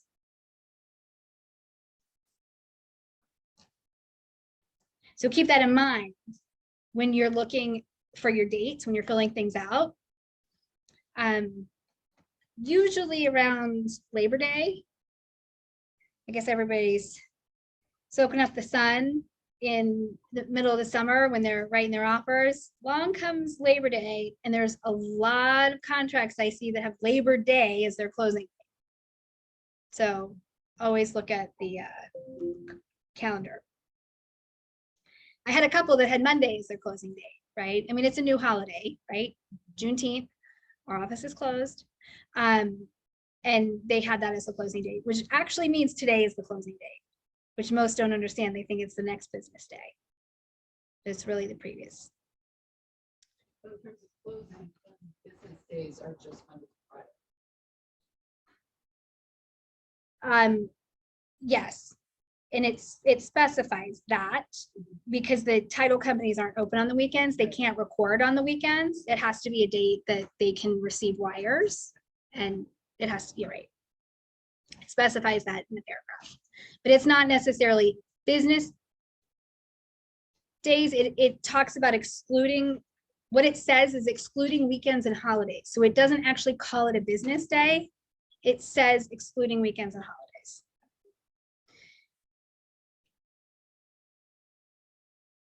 All right, property condition.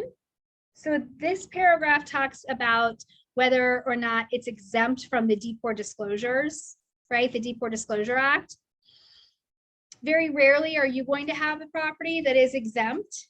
A court-ordered sale that is being directed by someone who has never seen the property, never been in, never been around, like has not actual knowledge of anything related to the property, will be exempt. Sometimes an executor is like an attorney or some independent third party that's unrelated to the decedent. They would be exempt from this. If someone passes away and, you know, it's a close relative who's the executor, and, you know, it was their childhood home they grew up in, or it's, you know, someone who's been there regularly, they're not exempt from this just because it's an estate. It has to be someone who has not had any knowledge or cannot have any knowledge of the condition or be able to adhere to the obligations in the D4 Disclosure Act. So in most cases, you will still need the D4 disclosure. And then it goes in here, we talked yesterday about the disclosures. It reminds the seller about disclosures from them and from us. So it says the seller acknowledges the broker may receive reports, surveys, plats, home inspections, appraisals, other third-party warranty information concerning the property, and that the seller acknowledges the broker is required to disclose to prospective buyers all material adverse facts pertaining to the physical condition of the property that is actually known by the broker, including the facts that are contained in any of these reports. The broker will not be obligated to discover any latent defects or advise on property condition matters outside the scope of the broker's real estate license. The seller may authorize the broker to deliver reports to prospective buyers, and the seller holds us harmless from any claims that arise from the disclosure of this material. Delivery of these reports does not include home inspections, things like that, that are provided by a buyer that walked away. And then there's now a second buyer, okay? So a buyer who comes in, is under contract, does a home inspection, sends over their wish list, right, with the copy of their home inspection report, and then buyer and seller don't come to an agreement, and so buyer walks away, but we have a copy of this report. We cannot then provide a copy of this report to new prospective buyer because we don't own the rights to this report. The previous buyer owns this report, right? So there would have to be permission from this previous buyer, right, to do something with that report. So that's not what it's talking about. What it's talking about is maybe the seller decided to do a home inspection before they went on the market. Okay, that's what it's talking about. Or the surveys, any documents that the seller has, right, that the seller paid for.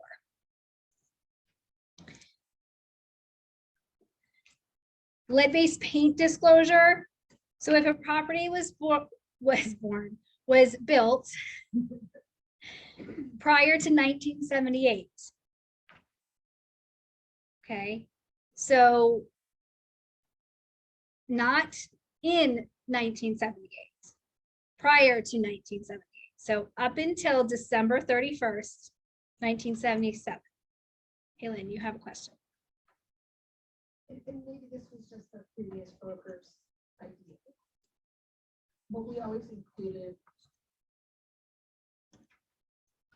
if it had an occupancy date in 1978, we assumed the construction was 6 months prior.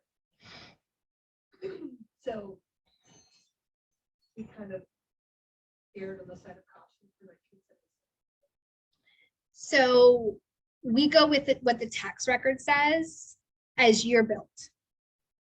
Even though construction would have occurred prior to. Right, because we only have the tax record to go by. And the law doesn't say when construction started. That makes it qualify. It's really when it was finished. And so it's when the tax record says the year built. So it says if it was constructed before 1978, there's additional disclosures, right? So if you have a lead-based paint disclosure for a property that was built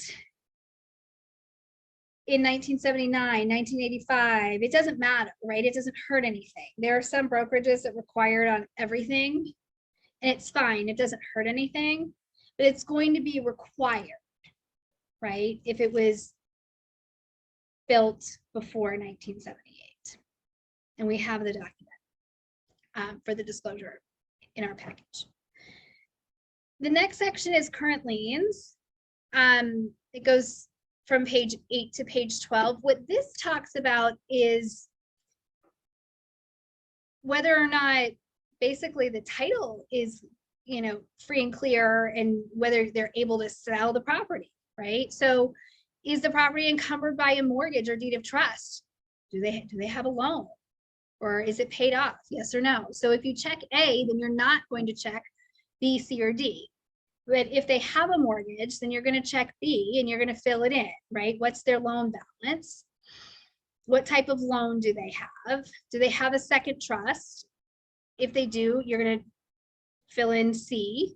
If they don't, you're going to skip it. If they have a line of credit, you're going to fill in D. E says the seller is current on all payments. The seller is not in default and has not received any notice from the lien holder that they are in default or in threatening foreclosure or anything like that. G says there's no liens against the property for federal, state, or local income taxes or HOA fees, right? HOAs can foreclose. H says there are no judgments or pending judgments against the seller or sellers. The seller is not filed for bankruptcy or is not contemplating filing for bankruptcy. These are all very important because if one of these is not checked, we might not be able to list the property based on what the situation is. You may need additional documentation.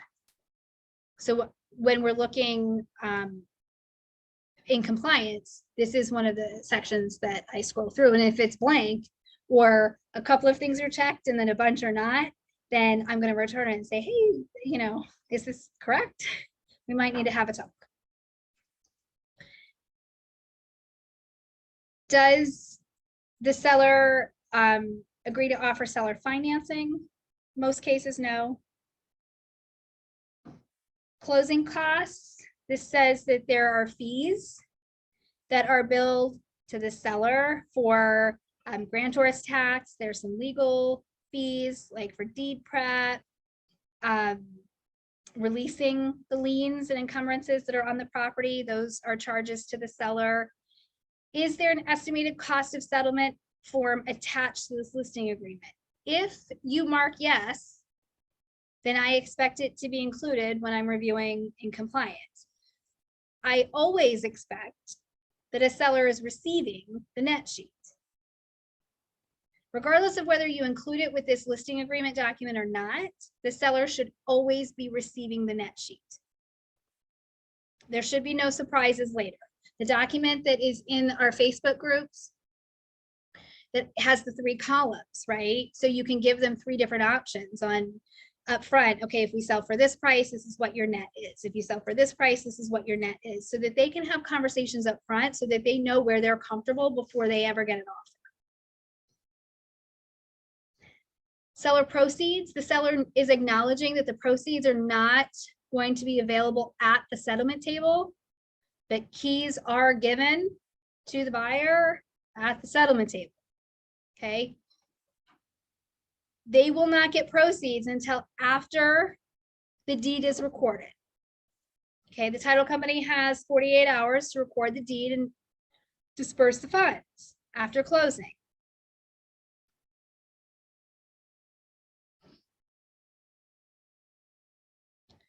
IRS and FERPTA, we touched on that yesterday. Is the seller considered a foreign person identified by FERPTA?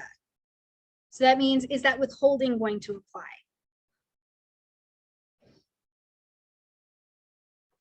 Seller's duties. So the seller is representing to us that they have the capacity to convey good and marketable title to the property by general warranty deed, and that the property is insurable by a title insurance company with no additional risk premium. The seller is not party to a listing agreement with another brokerage for sale, exchange, or lease of a property. No person or entity has the right to purchase, lease, or acquire the property by virtue of option or first right of refusal. So what does that mean? That means that sometimes there's a tenant in the property that, you know, has a lease option to purchase, or some other situation. So they're telling us right now that by signing the listing agreement with us, that they are free and clear to sell to whomever meets the criteria for the terms that they're looking for. The seller is or is not an active or inactive real estate agent or broker. So remember from yesterday, this doesn't matter what state, active or inactive in any state, has to be disclosed. Seller has or has no knowledge of the existence, removal, or abandonment of an underground storage tank on their property. Property is or is not tenant occupied. This is important because leases convey with the sale of real estate automatically. So if a buyer comes in and there's a lease and there's a tenant in the property, the buyer becomes a landlord. It's not a post-settlement occupancy if the tenant has still 2 weeks left in their lease. There's no post-settlement occupancy there. The buyer is the landlord. Something that has happened since the beginning of the days of COVID is tenants are not moving out. So my suggestion to you is this: if you're taking a listing and there is a short period of time left on the tenant's lease, get the tenant out before you list the property. And I suggest to buyers agents that if you are making an offer on a property where there is a tenant and your buyer does not want to be a landlord, that there is verbiage that you may double check with me on before it's put into the contract, so that we are very clear on what gets to happen, that allows the buyer to walk away and void the contract if by a certain date the property is not vacant. So it protects your buyer and does not force them to close if the tenant doesn't move out. Because if we don't have that protection for the buyers, then they become landlords and then they may have to evict. And we don't want that to happen to our buyers who are really excited to get into the new house. And then this is the disclosure about whether or not they have the recording system. Access to the property, the seller will provide keys to us for the property, right? This goes in the lockbox. This also authorizes us to have unlicensed assistants use those keys. Our unlicensed assistants are not using the lockbox to get in, right? So we might have an extra set of keys where the unlicensed assistant can go in and, you know, put flyers and, you know, refill water bottles and, you know, whatever needs to happen. The assumption of risk is on the seller. Okay, so the seller has to maintain the property, including utilities, all the way through closing, physical maintenance of the property, security of the property. It is something that agents want to do, where if the property is vacant, they say, oh, I'll go check on it for you, I'll do this. I don't know that that's a great idea. Maybe they should have their neighbor do it. You can still check on it, and it cannot be your responsibility. They also have to keep homeowners insurance on all the way through after closing. I'm going to say that I tell my sellers that after they've received their funds, then they can call their homeowner's insurance. If the property is vacant, remind your sellers to call their homeowner's insurance and let the homeowner's insurance company know that the property is vacant. It's a different type of coverage for a vacant property versus an occupied property. So they need to let their insurance company know that it's vacant. And then this next part, section 2, is another hold harmless to the brokerage in case something happens to the property that is not as a direct result of our malfeasance. So like us doing something wrong, right? If we left the door open, or if we did something wrong that allowed vandalism to happen or whatever, then of course that's on us, but it is a hold harmless for other things that happen that are outside of our control. Miscellaneous provisions here are reminding them about seeking professional advice from others, because we pretend we wear many hats, and we are truly not all of these other things, like attorneys and tax advisors and Uber drivers and psychiatrists and divorce lawyers and all of those things. Service referrals, again, we talked about that yesterday. This says that it is not an endorsement when we provide referrals to service providers, and in reality, it is an endorsement. They are expecting that they are of the highest quality and are looking to you for that. So you can provide more than one. And there are ways in your scripts to make sure that they are using the one that you want them to. Wire fraud, this is the duplicative paragraph, like our cybersecurity notice. Remind your clients that no one's ever going to ask them in a regular email for their personal information. It's going to have to be secure, and you're never going to ask for it. Subsequent offers and contract acceptance. This is just a disclaimer that, you know, once you're ratified, Mr. Seller, you better talk to an attorney if you think you're going to cancel the one offer you have and accept another one. The laws of Virginia are the governing law. Attorney's fees, this was the same as yesterday, right? Whoever the winner is, if it goes to court, pays the other party's attorney's fees. It's a really long paragraph to say that. And this last page is the same. So yay, we got through the listing agreement. Oh, come on, Chris, that was fun. You survived. Did you learn anything? What did you learn? Give me an aha. Well, there are no initial pages. There are no initial pages. Chris, notice there are no initial pages. That means she hasn't come to ask the broker in a while. There are no more initial blocks on the bottom of our documents. Yeah, and I also learned that you can't use a POA. There is not. Oh, okay. So she learned that there is no POA availability in a trust. That's good. That's good. Who else has an aha before we get to the next documents? I'm gonna stop sharing because it looks like a lot of. I have the aha. But hey, if you had closing on the 21st, it would have been today. Oh, yeah. That was a good one. I totally blanked on that one. So I almost did it. So I'll tell you a little secret. It actually says it in the settlement paragraph. It provides the direction for what happens if the settlement date falls on the weekend or holiday.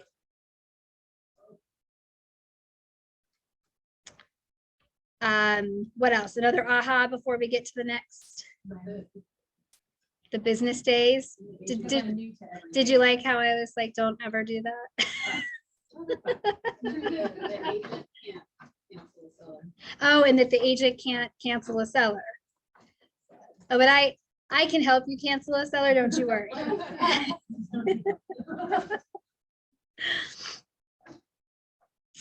Don't you worry, I will not force you to ever work with a listing client that you do not want to work with. I have your back. Don't you worry. Yeah, you just helped me with that. See, Pam, we solved that one. Yeah. She responded exactly the way I thought she would too. I'm sorry, but I'm not the right agent for you. Exactly. Even though you are the right agent for her, she just didn't want to listen. So that's okay. All right. Any questions before we get into some of the other documents? Because it's Friday and I probably should let you guys out like really early today instead of yesterday, but whatever. Hindsight's 20/20, right? You guys like hanging out with me. No? Okay. Moving on. Okay, so residential property disclosure statement. So this one is another one that is kind of funny to me because I would say that there might be like 12 agents that aren't in KW United that actually know what the clients are signing when they sign this document.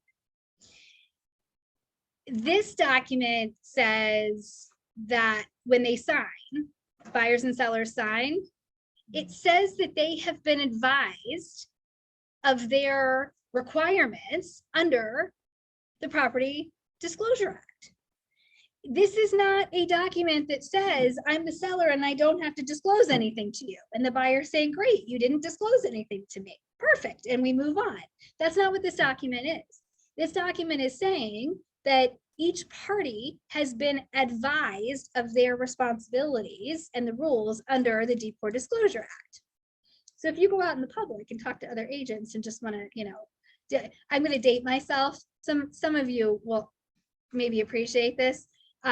Jay Leno, I know, used to do jaywalking, right? Okay. So like, that's what it makes me think of. Like if I was to go and walk and ask some questions to realtors, just like out, right? It would, anyway, nobody else but us would think it was entertaining. It would be really scary to people in the public, but they wouldn't know what this is. And it actually just says it. It just says it in the paragraph that that's what they're signing. So that's what this document is. What's important to you about this is when you're on the listing side, the part that you have to fill in is the property address and the legal description. I don't even know why this printed something on the example at all. I was trying to print a blank one. So this needs property address and legal description. It is not or. Are we required to download the disclosures from the website listed and provided in order to prove that they've gotten notification? No, so, okay, so good question. So how do you prove that they've gotten notification? So that 4-page disclosure that we went over yesterday, your client is either going to initial the bottom of every page or sign the last page, and you have to submit that in command as one of your required documents. That is how I have proof that we've complied with this. Okay, the seller signs this, it goes into Bright, into your documents tab, and the buyer side pulls this and includes it with their offer, and everybody's happy. And it's a ridiculous document, and it's just what we have to do. But that 4-pager is what this, they're signing this document acknowledging that they got the 4-page. I know. Nobody at Deepcore has invited me to come and tell them what to do yet. So just give it time. All right. What's the 4-pager? What was the technical title on that? The technical title, you don't even want to know what their technical title is. Super long. Okay, so the one pager. No. Yeah, so I call it the long form. I call it the Deepcore long form, but what it's actually called it in DocuSign is the Deepcore Residential Property Disclosure Statement form. And then the 1-pager is called the Deepcore Residential Property Disclosure Statement. So there's a form and there's not, like, anyway, if you use the templates that I have set up, then it's automatically going to populate for you into your room in DocuSign, and you don't have to worry. All right, lead paint disclosure and acknowledgement. Does your seller know that there's presence of lead paint? Initial here, presence of the lead-based paint or paint hazard. Do they have knowledge of it or not? You have to check one of these boxes. They initial here. Do they have any records available? So they have to initial here and then check, do they have any records or not? And then you, as the agent, initial here, and then sellers and you sign here on this side. And then you put this into Bright with your D4 disclosure, and then the buyer's agent pulls it. And then the purchaser has to acknowledge these things in this section that says the purchaser has received and had an opportunity to review any copies of all information listed above. So I would say 99% of the time, there's no documents, there's nothing, right? But they've had a chance to review what was written up here, right? Purchaser has received the Protect Your Family from Lead in Your Home. This is a link online, just email it to them. There's no document form, just email it to them. The initial purchaser has had a 10-day opportunity to conduct a risk assessment. So lead-based paint testing, I think once ever in all of my years has somebody actually done that, or they've waived the opportunity to conduct a risk assessment. By now, the homes have either had drywall replaced or have been so encapsulated in, paint, over top that people don't want to waste their time. Okay, and then you as the buyer's agent initial here and sign here. That's it. It's really not hard on this one. Listing agreement amendment. Okay, so this document gets signed anytime there's a change with the listing agreement. So you're going to do a price reduction or price increase before you go on the market.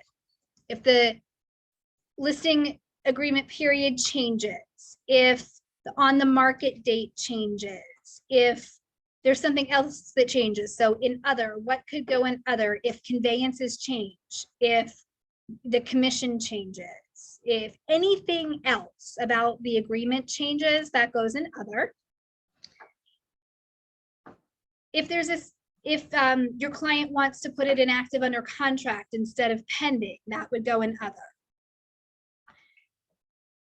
If you need to change the status to temp off for some reason, you would mark the temporarily off the market, have the client sign. When they go back on the market, you have another agreement signed. Yes. So in a situation, say with COVID, it's not available for showing, someone's hostage, you have to do an amendment for like that for MLS for a 2 or 3 week period. You do. Okay. Yes. Anytime that you're changing the status, you have to do a listing amendment in Bright. And anytime that a seller is not allowing showings, it needs to be changed to temporarily off the market. If correct, you can't, and you wouldn't want to leave it in active status with a note anyway, because it's going to accrue days on market. And is it the same as other documents as long as it's in your inbox? You can go ahead and Yes. change it in Yes. MLS. And the question was, as long as this has come to my inbox, can you make the change? And the answer is yes. You don't have to wait for me to sign it. As long as the client has signed it and it has gone to my inbox, make the change. Okay. Withdrawn from MLS versus canceled. Okay, this is an important one to make the distinction. Withdrawn from MLS means that we still have the brokerage agreement in place. So technically they're still our client, they just don't want it in the MLS anymore. So maybe this is a situation where someone's taking it off of the market for the holidays, right? This happens sometimes where in November, if the home doesn't sell, they're like, you know what, we just want to regroup. We're going to take it off the market. We'll relist it, January 4th. Okay. So that would be withdrawn in the MLS, but they're still under our brokerage agreement. So maybe somebody that saw the property is like, calls, day after Thanksgiving, and it's like, oh, we really thought about it, and we want to put an offer, and you still represent the seller. Okay. Canceled and early termination mean we're sending them on their way, right? They can go make somebody else's life miserable. We're done. Or it means that they just changed their mind and they should stay in their house. They really shouldn't move. That happens too. People get really excited about it being a seller's market, and then they realize that their house is just fine. Okay. Barbara, you have a question. What is the difference between temporarily off market and the withdrawn from MLS? So withdrawn means you're taking it off for an extended period of time. And generally it means that you're not going back on the market or not with this same marketing plan. It like in my example, you're going to regroup and figure out what you want to do later. Temp off means there's some short finite reason that it's coming off the market. Sometimes, like COVID, somebody's sick, can't allow showings, or they have family in town and so they don't want showings for that week. Or sometimes you'll put it in temp off once you get offers and you need time to review. I've seen agents, I've actually done it, where I take it temp off. It's too hard to try to deal with additional showings being requested, where I know that we have something in hand that we're going to work with, and I don't want to waste anybody's time. So we'll flip it to temp off, and I change the comments to say temp off while reviewing offers, and then flip it once we're ratified. Did I hear you say that you had to sign a new agreement? In which scenario? You said it a temporarily off market, but I think that I didn't hear. No, you don't have to sign a new agreement. You have to sign a new amendment when you go back on the market, if you haven't indicated on here already what day it's going back on the market. So like in a situation where that you're only taking it off to review offers, right? So that's 2 days maybe. You can put those days in that effective block. Or if somebody has family coming into town, you're only taking it off for a week, you can put that in here and when the end date is. So you've already done it on one document.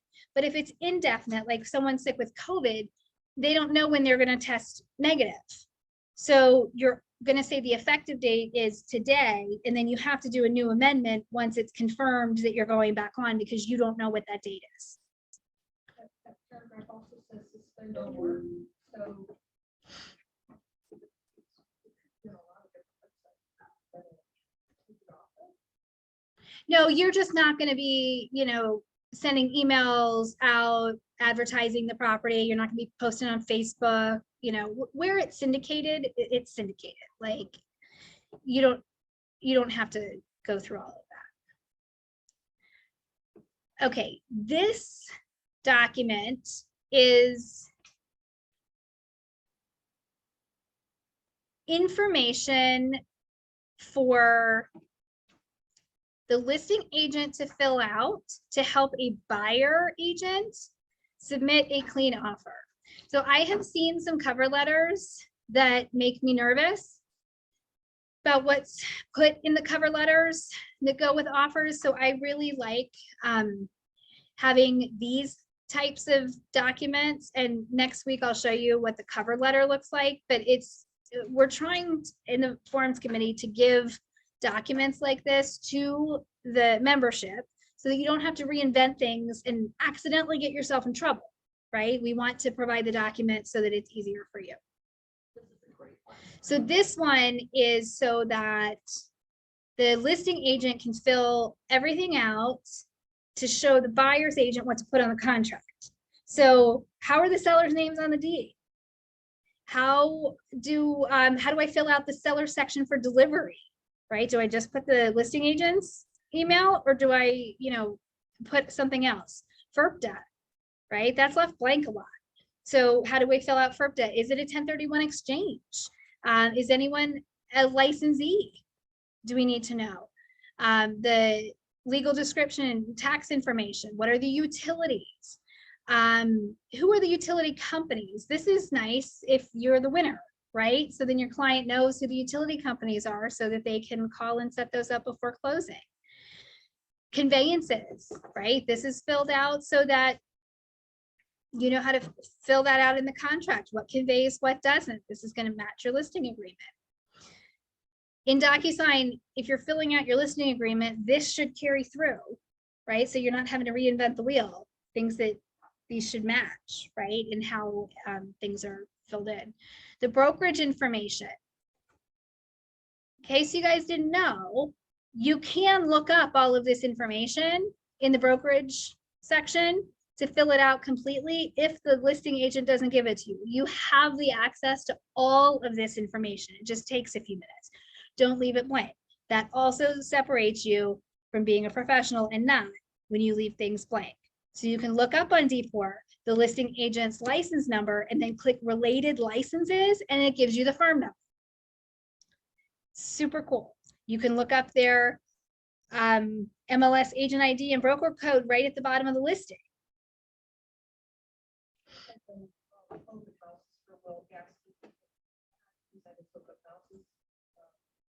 Yeah. Yep. Will Gaskins has these.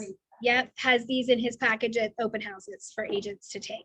Other information that you might want to include: sellers' preferred settlement timing. Do they need a post-settlement occupancy? Other settlement preferences or requests. Do you know what this means right here? What that's vague for? The irritation of seller prefers XYZ title company. That's what that's vague for. So the buyer gets to direct who the title company is, right? Who the settlement agent is, but sometimes sellers still want to have control. So if you really want to, you can exert your control and you might win, and you can put in settlement preferences, seller prefers universal title. Other seller requests, proof of funds with cash offers, lender letter, like what else needs to come with the offer, right? So that this was put in here so that we could make sure that we are complying with fair housing and equal housing opportunity and those types of things, that we are treating everyone the same. So this, if we say we're not reviewing an offer unless we have proof of funds or a lender letter, and someone's like, oh, well, you discriminated against me because I, whatever, source of income or something, source of funds. Well, no, we didn't discriminate against you because of that. You just didn't show it to us. And look, we have this in the listing that says we require this from everybody. And quite frankly, you should require it from everybody. Hey, Shannon. Yes, Shannon, ma'am. should this be included like in the multiple listing along with the D4 form? Yes. Yes. Okay. Yes. All right, guess what? That's all I have for you today. Don't get used to it next week. Don't get used to it next week. There's a lot of stuff we're gonna go over next week. Thursday will be longer than Friday, so be prepared for the full 4 hours on Thursday. I'm just telling you now. It's offer documents. So it's important, and I will give you more than one break. Just be ready to spend some quality time with me. Who has questions? What do you call that document in DocuSign? The offer information sheet. Yeah. Oh, offer information, okay. We make it really hard. All right, ahas. Shannon, question first. You did Yes, such a sir. great job with this. Can you work out a way we can get CE credit for some of this? Actually, I am working on an application with D4 to become an instructor. So keep your fingers crossed. Yay! Do you need like referrals, references? What are you gonna do with DC one? What am I gonna do, a DC class? Oh my goodness. I'm gonna do Maryland and DC soon. I'll do DC probably before Maryland. I want to just live in a Virginia bubble. Yeah, I will get those on the calendar. I will get those on the calendar. As long as you guys promise to be as nice to me in those as you are here. I actually have to read those when I teach you. I can't just like close my eyes and teach you those like I know these. All right, other ahas. I need 3 before you go. To include this offer info docket. Okay, include the offer information documented open houses. That's good. Come on, my Zoom friends. Show me you were here listening. Especially because I made you put your cameras on. Okay, I thought that once you found a material defect and the buyer backed out, doesn't the broker have to disclose that to another buyer? Yes, the broker does, but the seller does not. Okay, the seller doesn't, okay. Yes. All right, one more. When you say disclose, then that has to go in the description and MLS. Oh, okay. There was a question. How does it get disclosed? That's a good question. So yes, in the comments in the MLS is a perfectly fine place for it. I know, to the public comments. All right, give me one more. Dawn, did you learn anything?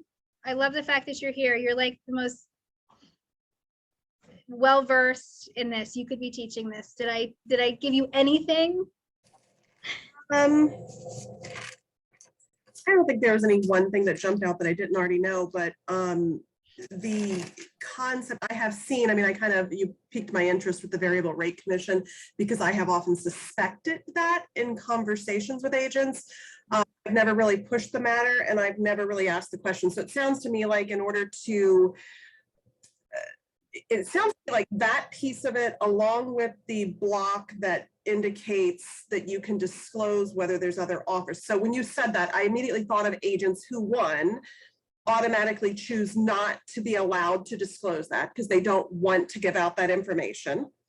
And generally that same agent, I am thinking of one in particular, will also probably be bringing one of her own buyers to the table. And it may or may not have the variable rate. I have to say, I've never gone to the MLS to check that question. But kind of in hindsight, when I look back, I'm like, that kind of all makes sense together, right? Yeah. Like strategy that some agents use if you have a strong, and I'm thinking of kind of the big agents that have kind of a strong presence out there where they have a lot of buyers that they're trying to connect with their own listings. Yeah. I suspect that's where that's at. So I think that if I wanted to ask that question, I could ask, one, do you have any other offers on the table that are from your office or from you? Because you said, and then I guess at that point, double check the MLS and or question them if there's a variable rate on that listing. Yeah, those are absolutely, those are two things that they have to answer. Okay. Yeah, exactly. I don't know that they would agree or accommodate, but right. okay. Yeah, exactly.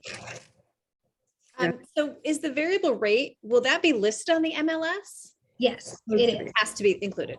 Okay. Yes. Yeah, it is one of the boxes to fill it. All right.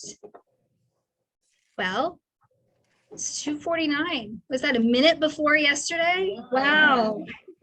All right, you guys enjoy your weekend, enjoy your Friday. I will see you next week, if not before Thursday at noon, and we'll talk about offers. All right. Thank you. Thank you. Have a nice weekend. Good weekend. Thank you, Shannon. Thank you, Josh.